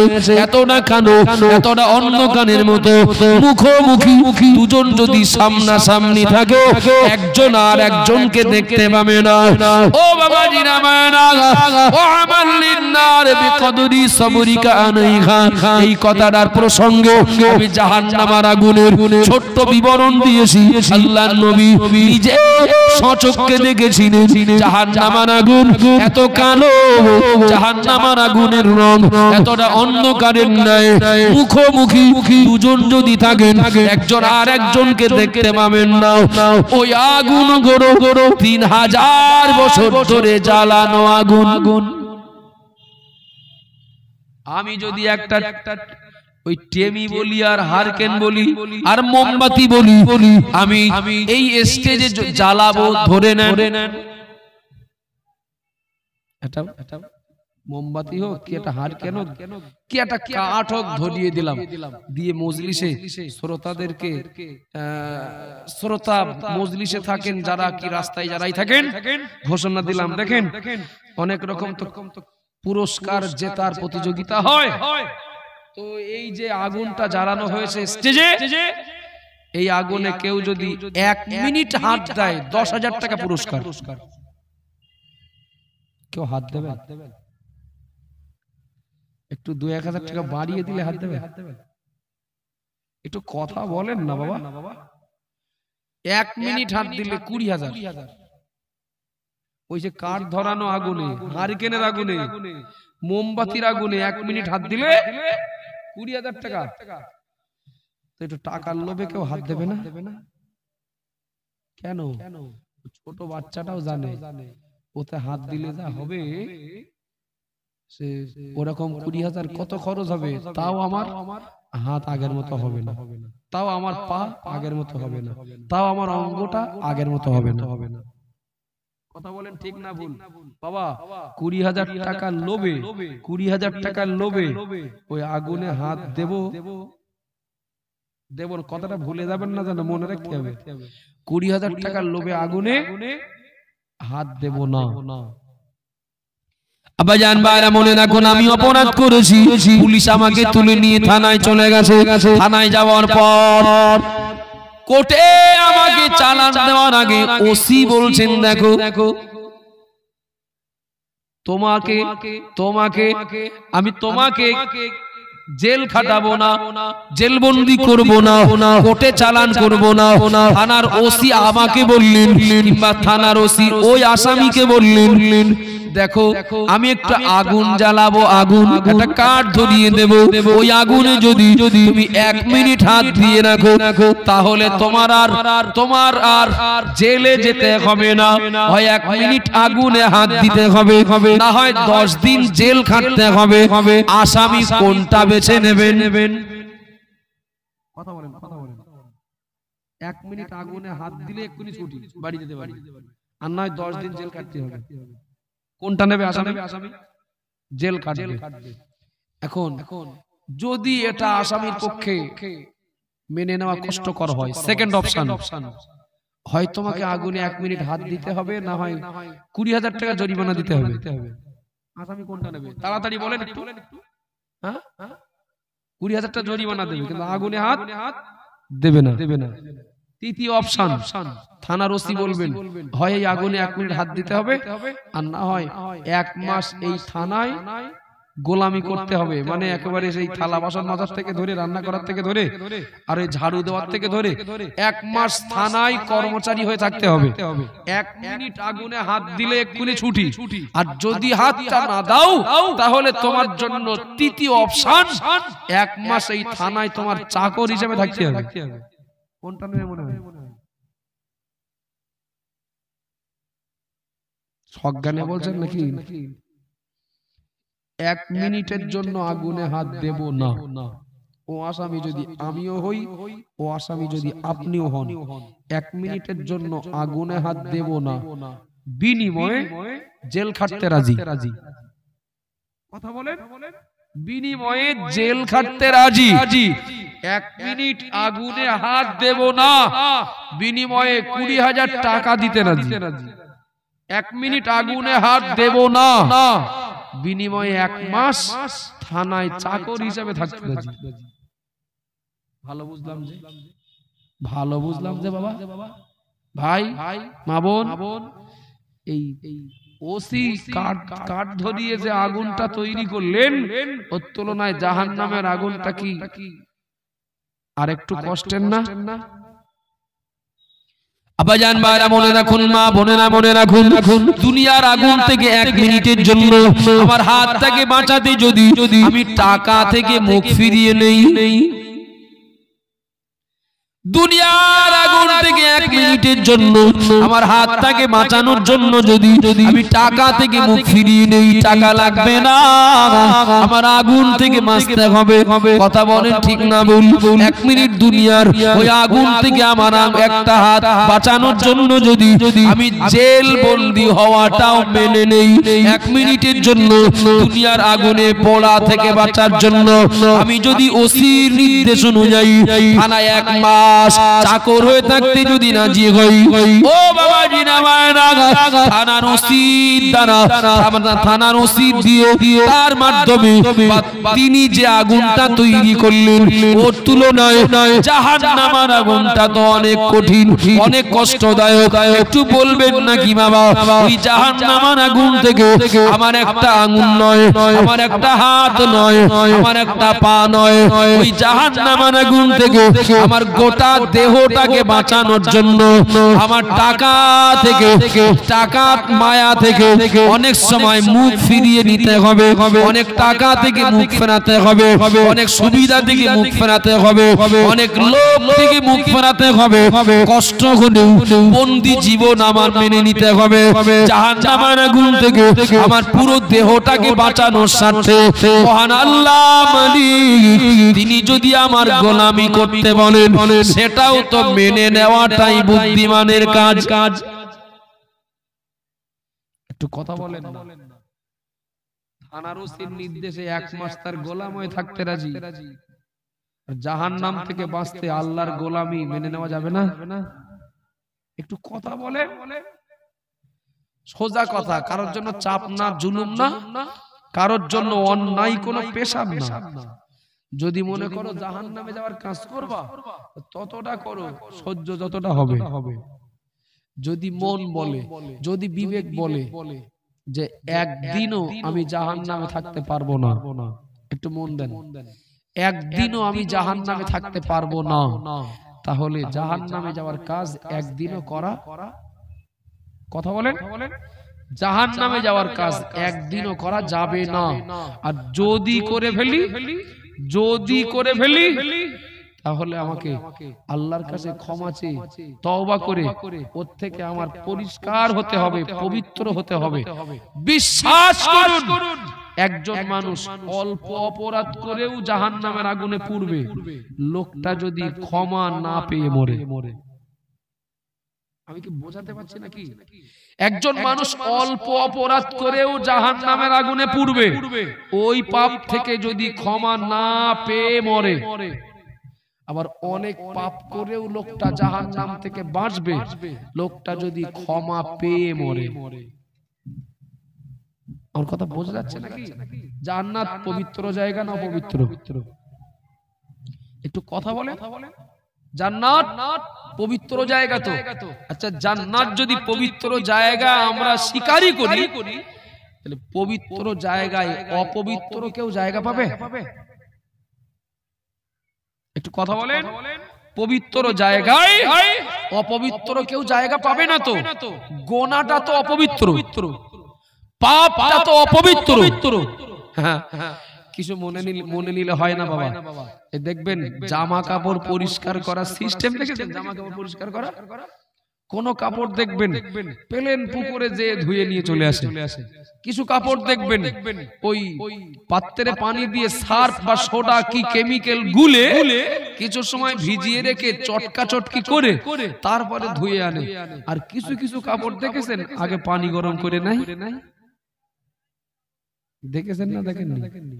পানি গরম করে নাই, গরম পানিতে কিছু সময় বুড়িয়ে রেখে ভিজিয়ে রেখে তারপরে হাত দিয়ে বা ব্রাশ দিয়ে ডলে, এর পরেও হলো না, পুকুর ঘাটে নিয়ে আষাঢ় মেরে মানে কেচে তারপরে ওর ধুয়ে রৌদ্রে মেলে দেওয়া হলো। বাবা এ এখনো হয়নি, ওর উপরে অত্যাচার এখনো শেষ হয়নি। এর পরের অত্যাচার হলো শুকিয়ে যাওয়ার পর। কি অত্যাচার? শুকিয়ে যাওয়ার পর কি অত্যাচার? ইস্ত্রি করবে বা আয়রন করবে, খুব ঠান্ডা জিনিস নাকি? কিছু মনে নিলে হবে না। বোঝার মানসিকতা থাকলে অল্প কথা একজন মানুষের হেদায়েতের জন্য যথেষ্ট। জান্নাত পবিত্র জায়গা, জান্নাত পবিত্র জায়গা, অপবিত্র কেউ ওখানে জায়গা পাবে না। যার জীবনে যা পাপ আছে, পাপ যেমন এই পাপ নামীয় ময়লা তুলে ফ্রেশ করে তাই আল্লাহ জান্নাতে দেবেন। কিছু বোঝা যাচ্ছে নাকি বাবা? পাপ কম ফের ধুয়ে দিলে মোটামুটি হবে, পাপ আর একটু বেশি একটু সার দিতে হবে, আরো বেশি তো একটু গরম পানিতে না দিলে আর হবে না। ভুল বলছি নাকি? গরম পানিতে না দিলে হবে না। আল্লাহ গরমের ব্যবস্থা রেখে দিয়েছেন, ওখানে যে কোনো কাপড় যাবে না আর কি। অনেক দিনের পুরনো জমে থাকা ময়লা, যে ময়লা ও গরমে না ফেললে উঠবে না, সেই ময়লা কাপড়গুলোর জন্য অবস্থা যেমন ব্যবস্থা তেমন মালিক রেখে দিয়েছেন। কিছু কিছু মানুষ একদম ইচ্ছা করে, পুরো ইচ্ছা করে চলতে থাকুক না, চলুক না, ঠিক টাইম হলে তওবা করে নেওয়া। টাইম হলে আপনাদের রাগ হচ্ছে নাকি? টাইম হলে তওবা করে নেব, এখনো টাইম হয়নি, মানে মন ঠিক করে তাই তওবা করবে আর কি। বয়স হয়েছে 40, 45, 50, তারও বেশি, এখনো তিনি তওবা করেননি, এখনো করবেন ক বছর পর। বিশ্বাস করুন, ময়লা যত জমবে পরিষ্কার করার ব্যবস্থা বলো তত কঠিন। আব্বাজান মায়েরা মনে রাখুন, ওগো মা বোনেরা মনে কি দিন, আমি আপনাদের কাছে অনুরোধ করব, মাসটা রজব মাস, গোনা থেকে মাপ পাওয়ার মাস, তওবা করে আল্লাহর কাছে ক্ষমা পাওয়ার মাস। বিশ্বাস করুন, জীবনে ইবলিসের অনেক তাবেদারি করেছি, ইবলিসের ধোঁকায় পড়ে অনেক গোনা করেছি, অনেক অন্যায় করেছি। ও বাবা জিনা মায়েরা, কোন মুখে আমরা বলি, কোন অপরাধের জন্য তওবা করব, একবার কি মনে হয় না রহমাতুল্লিল আলামিন, যার জীবনে কোনো গুনাহ ছিল না, যার জীবনে কোনো অপরাধ ছিল না, আল্লাহর নবী তার জীবনে দৈনন্দিন 70 বার, মতান্তরে 100 বার করে আল্লাহর নবী তওবা পড়তেন। একটু জোরে বলেন না সুবহানাল্লাহ, আরো জোরে বলুন সুবহানাল্লাহ। ও বাবা জিনা মায়েরা, নিষ্পাপ বেগানা মাসুম নবী, এর পরেও যদি এতবার করে দৈনন্দিন তওবা পড়েন, আমরা তো গুনাহগার, আমরা দুমুখ আসামি। একদিকে আল্লাহর দেওয়া আদেশ পালন করতে পারি না, অপরদিকে নিষেধ থেকে বেঁচে চলতে পারি না, আমরা তো দুমুখ আসামি। দুমুখ আসামি, এক আদেশ পালন করতে পারি না তার জন্য আসামি, আর নিষেধ বাদ দিতে পারি না তার জন্য আসামি। আমরা দুমুখ আসামি না? কি আমার কথা স্বীকার করতে কি কষ্ট হচ্ছে নাকি? আমরা দুমুখ আসামি না? নিষ্পাপ নবীর তওবা পড়াটা, তার জীবনে কোনো গুনাহ ছিল না, নবী বেগানা মাসুম, নবীর তওবা পড়াটা ওটা আমাদের জন্য শিক্ষা, আমাদের জন্য অনুপ্রেরণা, যে নিষ্পাপ হয়ে যদি নবী এত তওবা করেন, আমাদের তাহলে কত তওবা পড়তে হবে। তবে শেষ বেলায় আপনাদেরকে এটাই বলবো, তওবাটা যেন রেডিমেড তওবা না হয়, দায় উদ্ধার হওয়ার জন্য চাপে পড়ে পড়া তওবা যেন না হয়। বিশ্বাস করুন, তওবার বিশেষ করে 4 নাম্বার 5 নাম্বার 6 নাম্বার বলছি না, তওবাটা আল্লাহর কাছে কবুল হতে গেলে বিশেষ করে তার ভিতরে 3টে বৈশিষ্ট্য থাকতেই হবে। 1 নাম্বার, যে অপরাধ থেকে আমি তওবা করছি, ওই অপরাধ থেকে একেবারে মুখ ফিরিয়ে নিতে হবে, আর যাব না আমি ওই কাজে।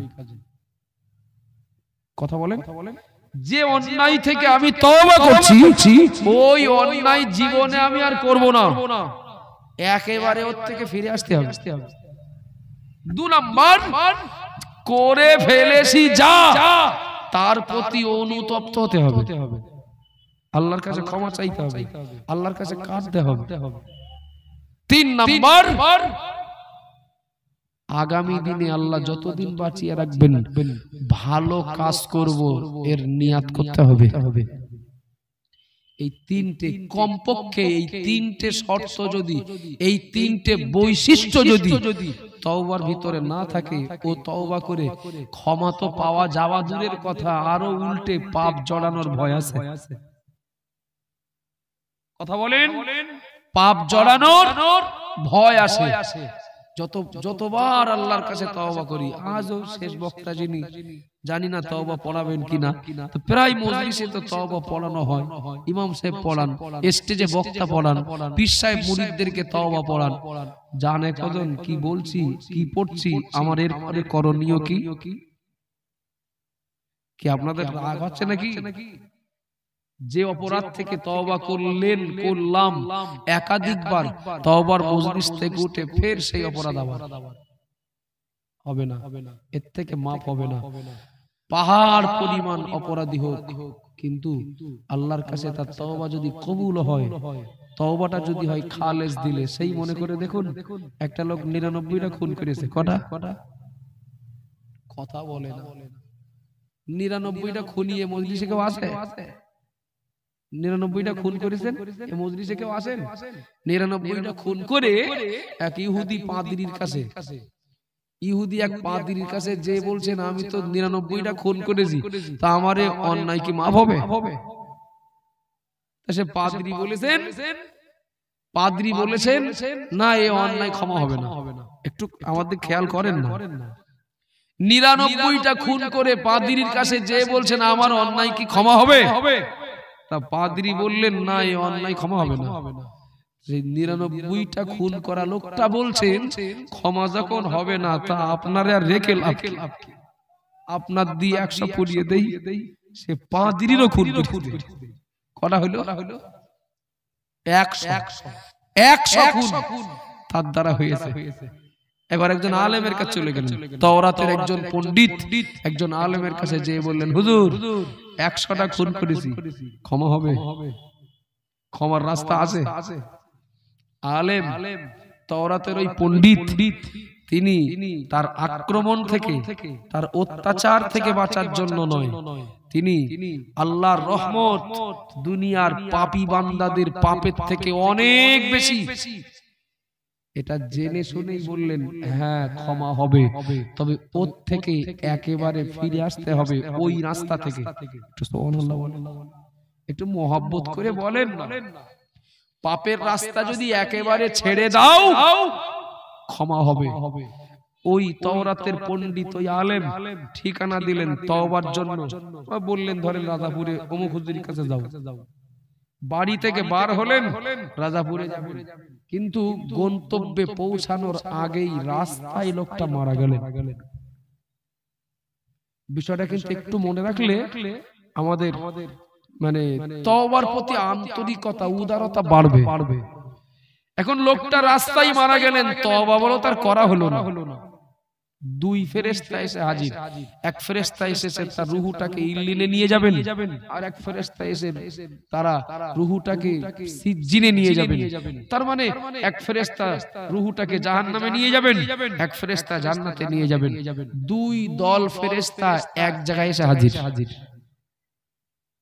আব্বা জান ভাইরা মনে রাখুন, ও মা বোনেরা মনে রাখুন, আল্লাহ পাক ফেরেশতাদেরকে নির্দেশ দিলেন, ও ফেরেশতারা ঝগড়া বাঁধিও না, টানাটানি করো না। আযাবের ফেরেশতারা বলেন লোকটা 100 খুন করেছে, ওর ফেরেশতা সিজ্জি, ওর রূহটা সিজ্জিনে নিয়ে যাব।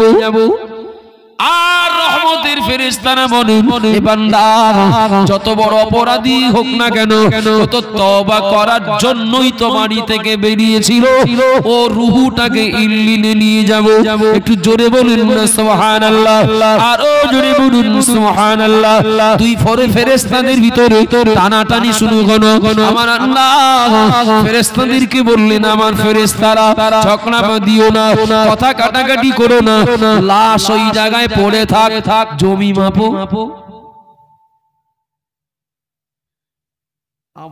এই পাপী লোকের বাড়ি থেকে আর যে বাড়ি তওবা করতে যাচ্ছিলেন মনে করেন 100 হাত দূরত্ব। যদি ও 51 হাত যেয়ে থাকে তাহলে ও তওবাকারী বলে গণ্য হবে। সুবহানাল্লাহ বলছেন, তা খুব কষ্ট করে একটু মহব্বতে বলেন সুবহানাল্লাহ। বিতর্কের অবসান, বিতর্কের সমাধান। যদি 49 হাত যেয়ে থাকে, 51 হাত যদি যেয়ে থাকে, তাহলে তওবা করেছে বলে গণ্য হবে, ও জান্নাতে যাবে।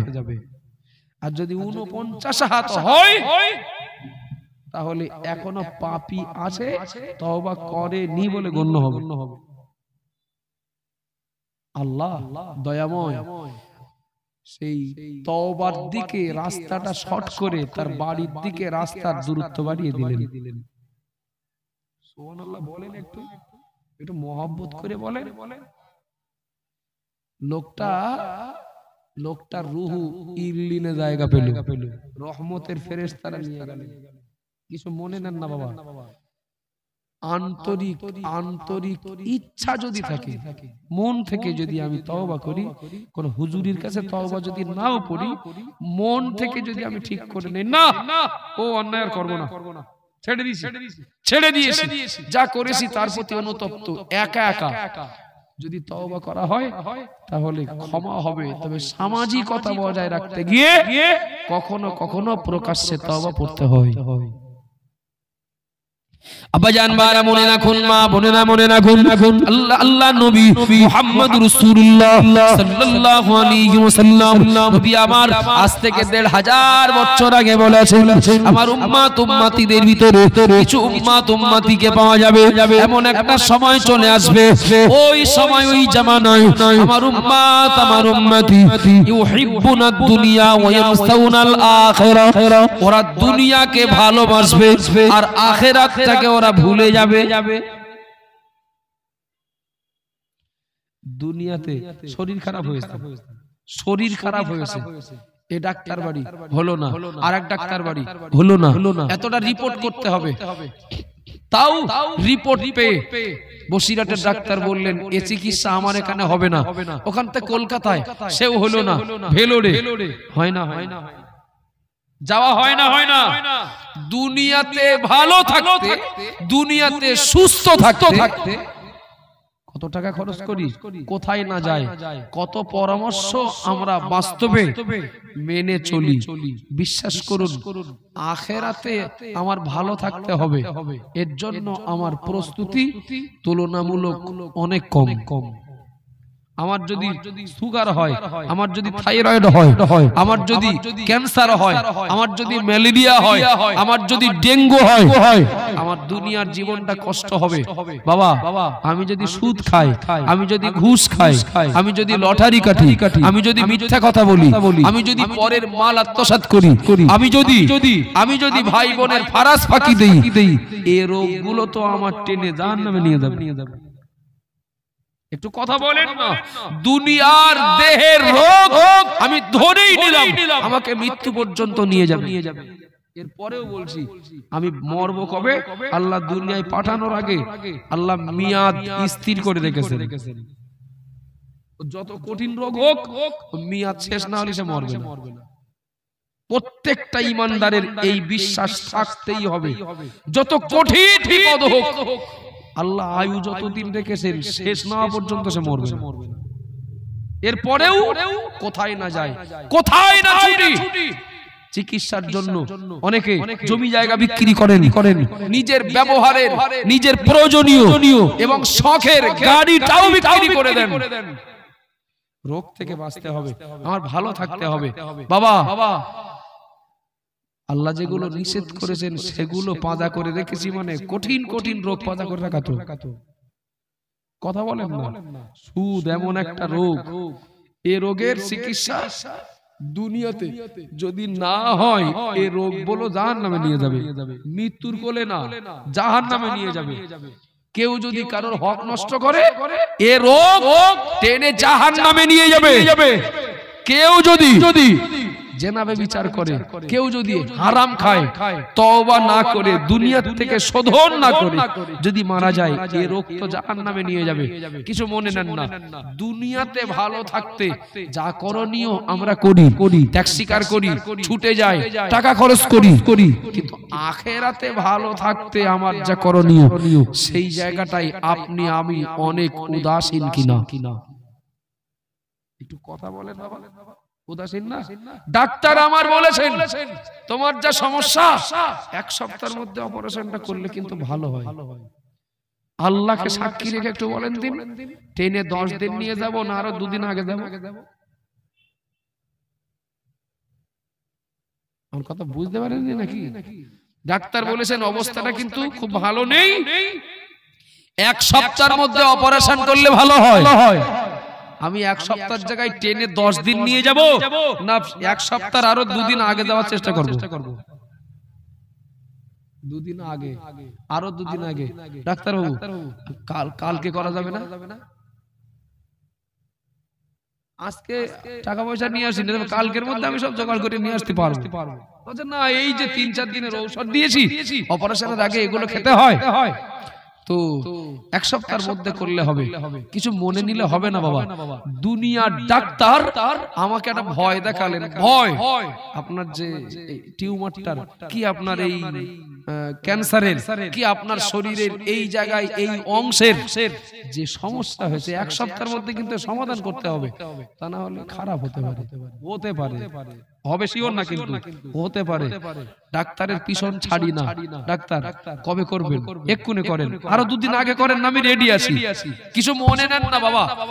ডাক্তারের দেখানো ভয়ে আমি কাটতে ফাটতে ও জমি বিক্রি করতে আমার দেহটা হসপিটালের বেডে দিনের পর দিন শুয়ে রাখতে আমি কত সুন্দরভাবে সম্মতি দেই। মসজিদের ইমাম, স্টেজের বক্তা কত কঠিন কঠিন ঘোষণা দেন, এইটা যদি নামাজ যদি না পড়েন জাহান্নামে যাবেন, রোজা না রাখলে বলো সুস্থ বা শরীরে যদি না রাখেন জাহান্নামে যাবেন, যদি হজ করে না করেন ইহুদি নাসারা হয়ে মরার আশঙ্কা আছে, যদি যাকাত না দেন গরিব মানুষদের হক নষ্ট করার জন্য আসামি হতে হবে।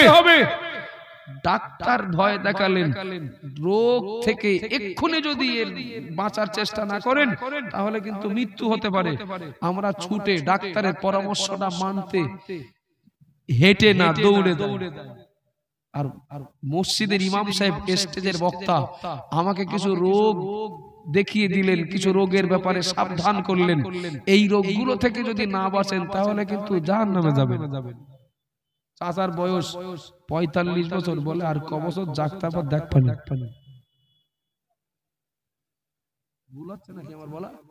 বয়স 50 বছর, এখনো বলেন আর কিছুদিন যাক, মনটা ঠিক করে নেই, মনটা ঠিক করে নেই, তারপরে হবে না, তারপরে দেখবেন। আব্বা জান বারা মনে রাখুন, মা বোনেরা মনে রাখুন, যারা মনে করেন, যারা মনে মনে ভাবেন এখন না পরে হ্যাঁ পাপ করেছি আমি, পাপ থেকে ফিরতে হবে আমার, আল্লাহর পথে আসতে হবে আমার, কিন্তু এখন না, আর 6 মাস পর, আর 1 বছর পর, আর 2 বছর পর যারা ভাবেন তাদের আমি মনে করিয়ে দিই, একবার মনে করে দেখুন যে নবীর জীবনে কোনো গুনাহ ছিল না, যে নবীর জীবনে কোনো অন্যায় ছিল না, ওই নবী মুহাম্মদুর রাসূলুল্লাহ সাল্লাল্লাহু আলাইহি ওয়াসাল্লাম একজন সাহাবা হুজুরকে ডাকলেন, সাহাবা হুজুর নবীর ডাকে সাড়া দিলেন, ইয়া রাসূলুল্লাহ ইয়া হাবিবাল্লাহ, ও আল্লাহর নবী বলেন আমাকে ডাকলেন কেন, আমাকে কি করতে বলবেন? আল্লাহর নবী সাহাবাকে বললেন, ও বাবা সাহাবা, আমি মুহাম্মদুর রাসূলুল্লাহ, আমি এই জন্য ডেকেছি, আমার একটু ওযু করার প্রয়োজন, আমার একটু ওযুর পানি এনে দাও, আমার ওযুর পানির ব্যবস্থা করে দাও। আল্লাহর নবীর ওই সাহাবা আল্লাহর নবীর নির্দেশ পালন করার জন্য তিনি ছুটে চলে গেলেন, কোথায় পানি, আমার নবী ওযু করবেন, নবীর ওযুর পানি আনার জন্য ছুটে চলে গেলেন, অনেক রাস্তা অতিক্রম করলেন, ওযুর পানি অনেক কষ্ট করে জোগাড় করলেন। আমাদের এলাকায় যেমন বাড়ি বাড়ি কল পাওয়া যায়, বাড়ি বাড়ি পানি পাওয়া যায়, মরুভূমি এলাকা, আরবের মাটিতে এত তাড়াতাড়ি তো পানি মিল করা যেত না, অনেক দূরের রাস্তা অতিক্রম করে অনেক কষ্ট করে ওই সাহাবা পানি জোগাড় করে আল্লাহ নবীর কাছে এসে হাজির হয়ে গেলেন। ইয়া রাসূলুল্লাহ, ইয়া হাবিবাল্লাহ, হুজুর এই না রুজু করে নেন, আপনি অবাক হয়ে যাবেন, আশ্চর্য হয়ে যাবেন। আল্লাহ নবী সাহাবা নবীর কাছে পানি নিয়ে পৌঁছে হাজির হয়ে দেখলেন, পানি এনে হাজির হয়ে নবীর কাছে দেখতে পেলেন আল্লাহ নবী মাটিতে হাত দিয়ে তায়াম্মুম করছেন। এরপরেও যদি আমাদের বিবেক না বোঝে, এরপরেও যদি আমাদের মন না বোঝে, তাহলে আমি বলবো ইচ্ছা করে জেগে ঘুমানোর ভান করে আসেন, জিবরাইল এসে ডাকলে তিনি উঠবেন না। সাহাবা এসে দেখলেন নবী মাটিতে হাত দিয়ে তায়াম্মুম করছেন। প্রশ্ন করা স্বাভাবিক, ইয়া রাসূলুল্লাহ, আপনি আমাকে পানি নিয়ে আসতে বললেন, তো তায়াম্মুম করছেন? সাহাবা জিজ্ঞাসা করলেন, হুজুর আপনি আমাকে পানি নিয়ে আসতে বললেন ওযু করার জন্য, কিন্তু তায়াম্মুম করছেন কেন? আল্লাহ নবী জবাব দিলেন, বাবা সাহাবা, আমি মুহাম্মদুর রাসূলুল্লাহ, আমি পানি নিয়ে আসতে বলেছি ওযু করার জন্যই। ও বাবা সাহাবা, আমি পানি নিয়ে আসতে বলেছি ওযু করার জন্যই, কিন্তু তায়াম্মুমটাও করছি, এর পিছনে যুক্তি আছে। ও ঈমানওয়ালা বান্দা বান্দি, আমার বাপ ভাইরা, মা বোনেরা, বোনেরা গুন, আল্লাহ নবী জবাব দিলেন, বাবা সাহাবা, আমি মুহাম্মদুর রাসূলুল্লাহ, আমি ওযু করার জন্যই পানি নিয়ে আসতে বলেছি, আমি তায়াম্মুম করছি। কারণটা শুনে নাও বাবা, ওযুর পানি আনতে তো একটা সময় লাগবে, ওযুর পানিটা নিয়ে আমার পর্যন্ত পৌঁছাতে একটা সময় লাগবে। ও বাবা সাহাবা, আমি মুহাম্মদুর রাসূলুল্লাহ যদি আমি পানি কখন আসবে ওই অপেক্ষা যদি করতে থাকি, পানি কখন আসবে ওই অপেক্ষায় যদি বসে থাকি, আমার আল্লাহ পাক এর আগে যদি আমাকে ডেকে নেন, পানিটা আনার আগে যদি আল্লাহ আমাকে ডেকে নেন, আমার তো আর ওযু করা হবে না, ওযু করার সময় আমি পাবো না। ও বাবা সাহাবা মনে রাখো, আমি কখন আল্লাহর ডাকে সাড়া দেব এটাই তো জানি না, আমি আর কত সময় বাঁচবো এটাই তো জানি না। আমি মুহাম্মদুর রাসূলুল্লাহ পানির জন্য অপেক্ষা করে যদি বসে থাকি, পানি আনার আগেই যদি আল্লাহর কাছে যাওয়ার ডাক এসে যায়, আমার তো আর ওযু করা হবে না। এজন্য আমি মুহাম্মদুর রাসূলুল্লাহ ওযুর পানির জন্য অপেক্ষা না করে পানির অবর্তমানে পবিত্র অর্জনের বিধান হলো তায়াম্মুম। আমি মুহাম্মদুর রাসূলুল্লাহ তায়াম্মুম করে রেডি হয়ে আছি, আমার আল্লাহ পাক ওই পানিটা আমার কাছে আসার আগেও যদি আমাকে তার কাছে ডাকেন, আমি তায়াম্মুমের মধ্য দিয়ে পবিত্র অবস্থায় যেতে পারবো। একটু জোরে বলেন না সুবহানাল্লাহ। ও বাবাজিরা, ভাইরা, মনে রেখো, চায়ের দোকানে তাস খেলা করছি, হতেও তো পারে ওখানে আজরাইল আসবেন। একটু কথা বলেন।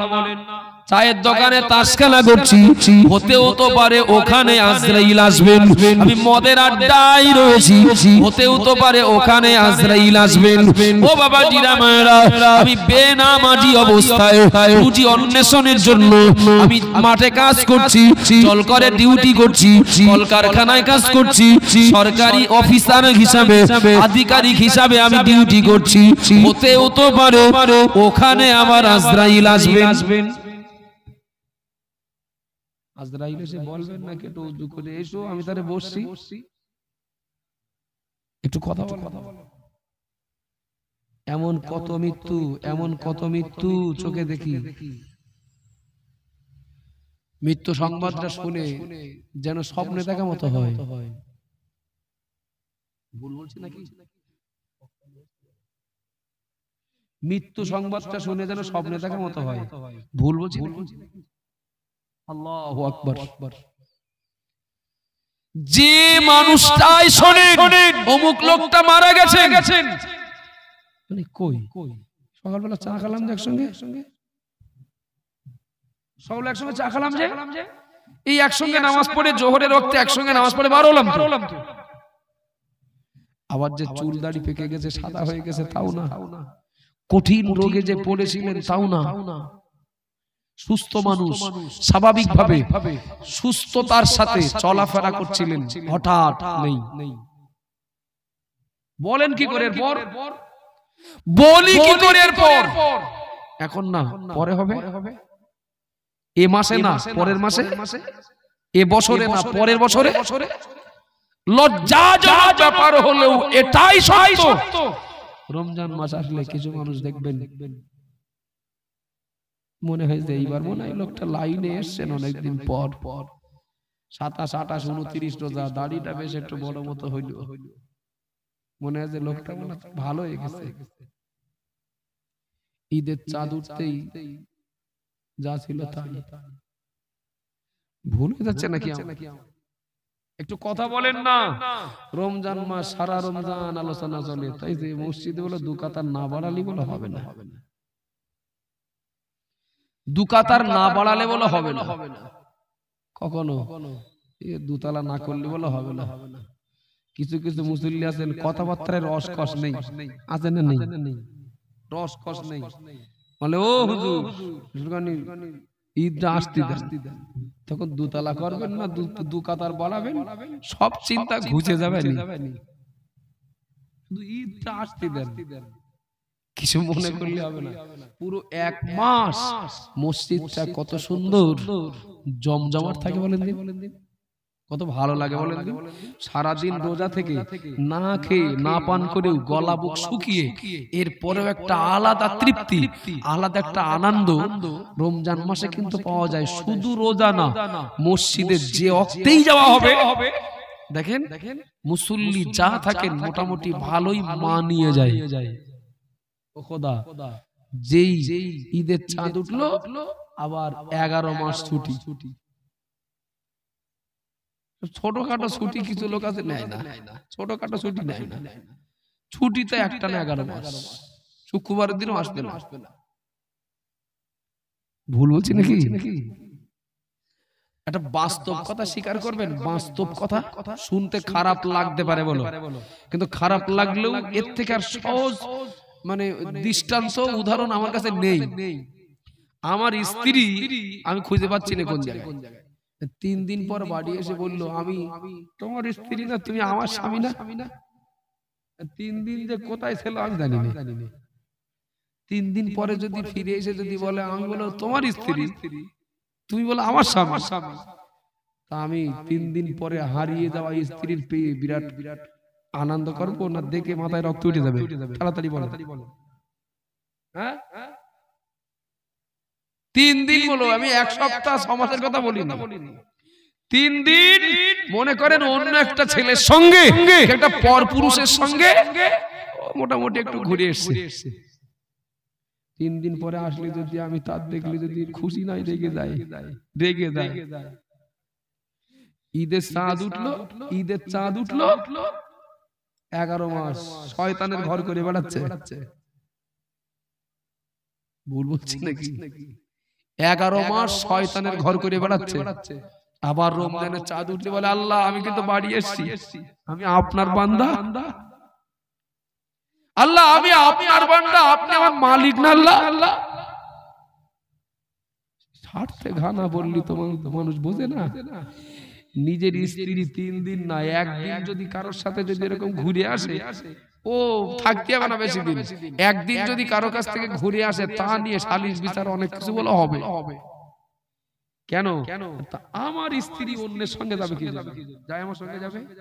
এটা যদি বুঝি বাবা আমি বান্দা আল্লাহর, রমজান শেষ ঈদের চাঁদ উঠলো, আমি রমজান মাসেও আল্লাহর বান্দা, বাকি 11 মাসে কি শয়তানের নাকি? একটু কথা বলেন না। বাকি 11 মাসও তো আমি আল্লাহরই বান্দা। 11 মাস শয়তানের ঘর করে আবার রমজানের চাঁদ উঠলে এসে বললাম আল্লাহ আমি বলা আপনার। বিবেকের কাছে বিচার দিয়ে দিলাম। বিবেক যদি বলে হ্যাঁ আল্লাহ মেনে নেবে, এতে অসুবিধা নেই, তাহলে 11 মাস কেন 22 মাস ছুটি না, আমার কোনো সমস্যা নেই। তাকবীর দেন, নারে তাকবীর। এই গ্রামে কেউ মরিটরে গেছে নাকি না ভাই? হ্যাঁ, মজলিসের অবস্থা এত শোচনীয় কেন আমি ঠিক বুঝে উঠতে পারছি না। অনেক দূরাগত মেহমান ভাইজান এসেছেন।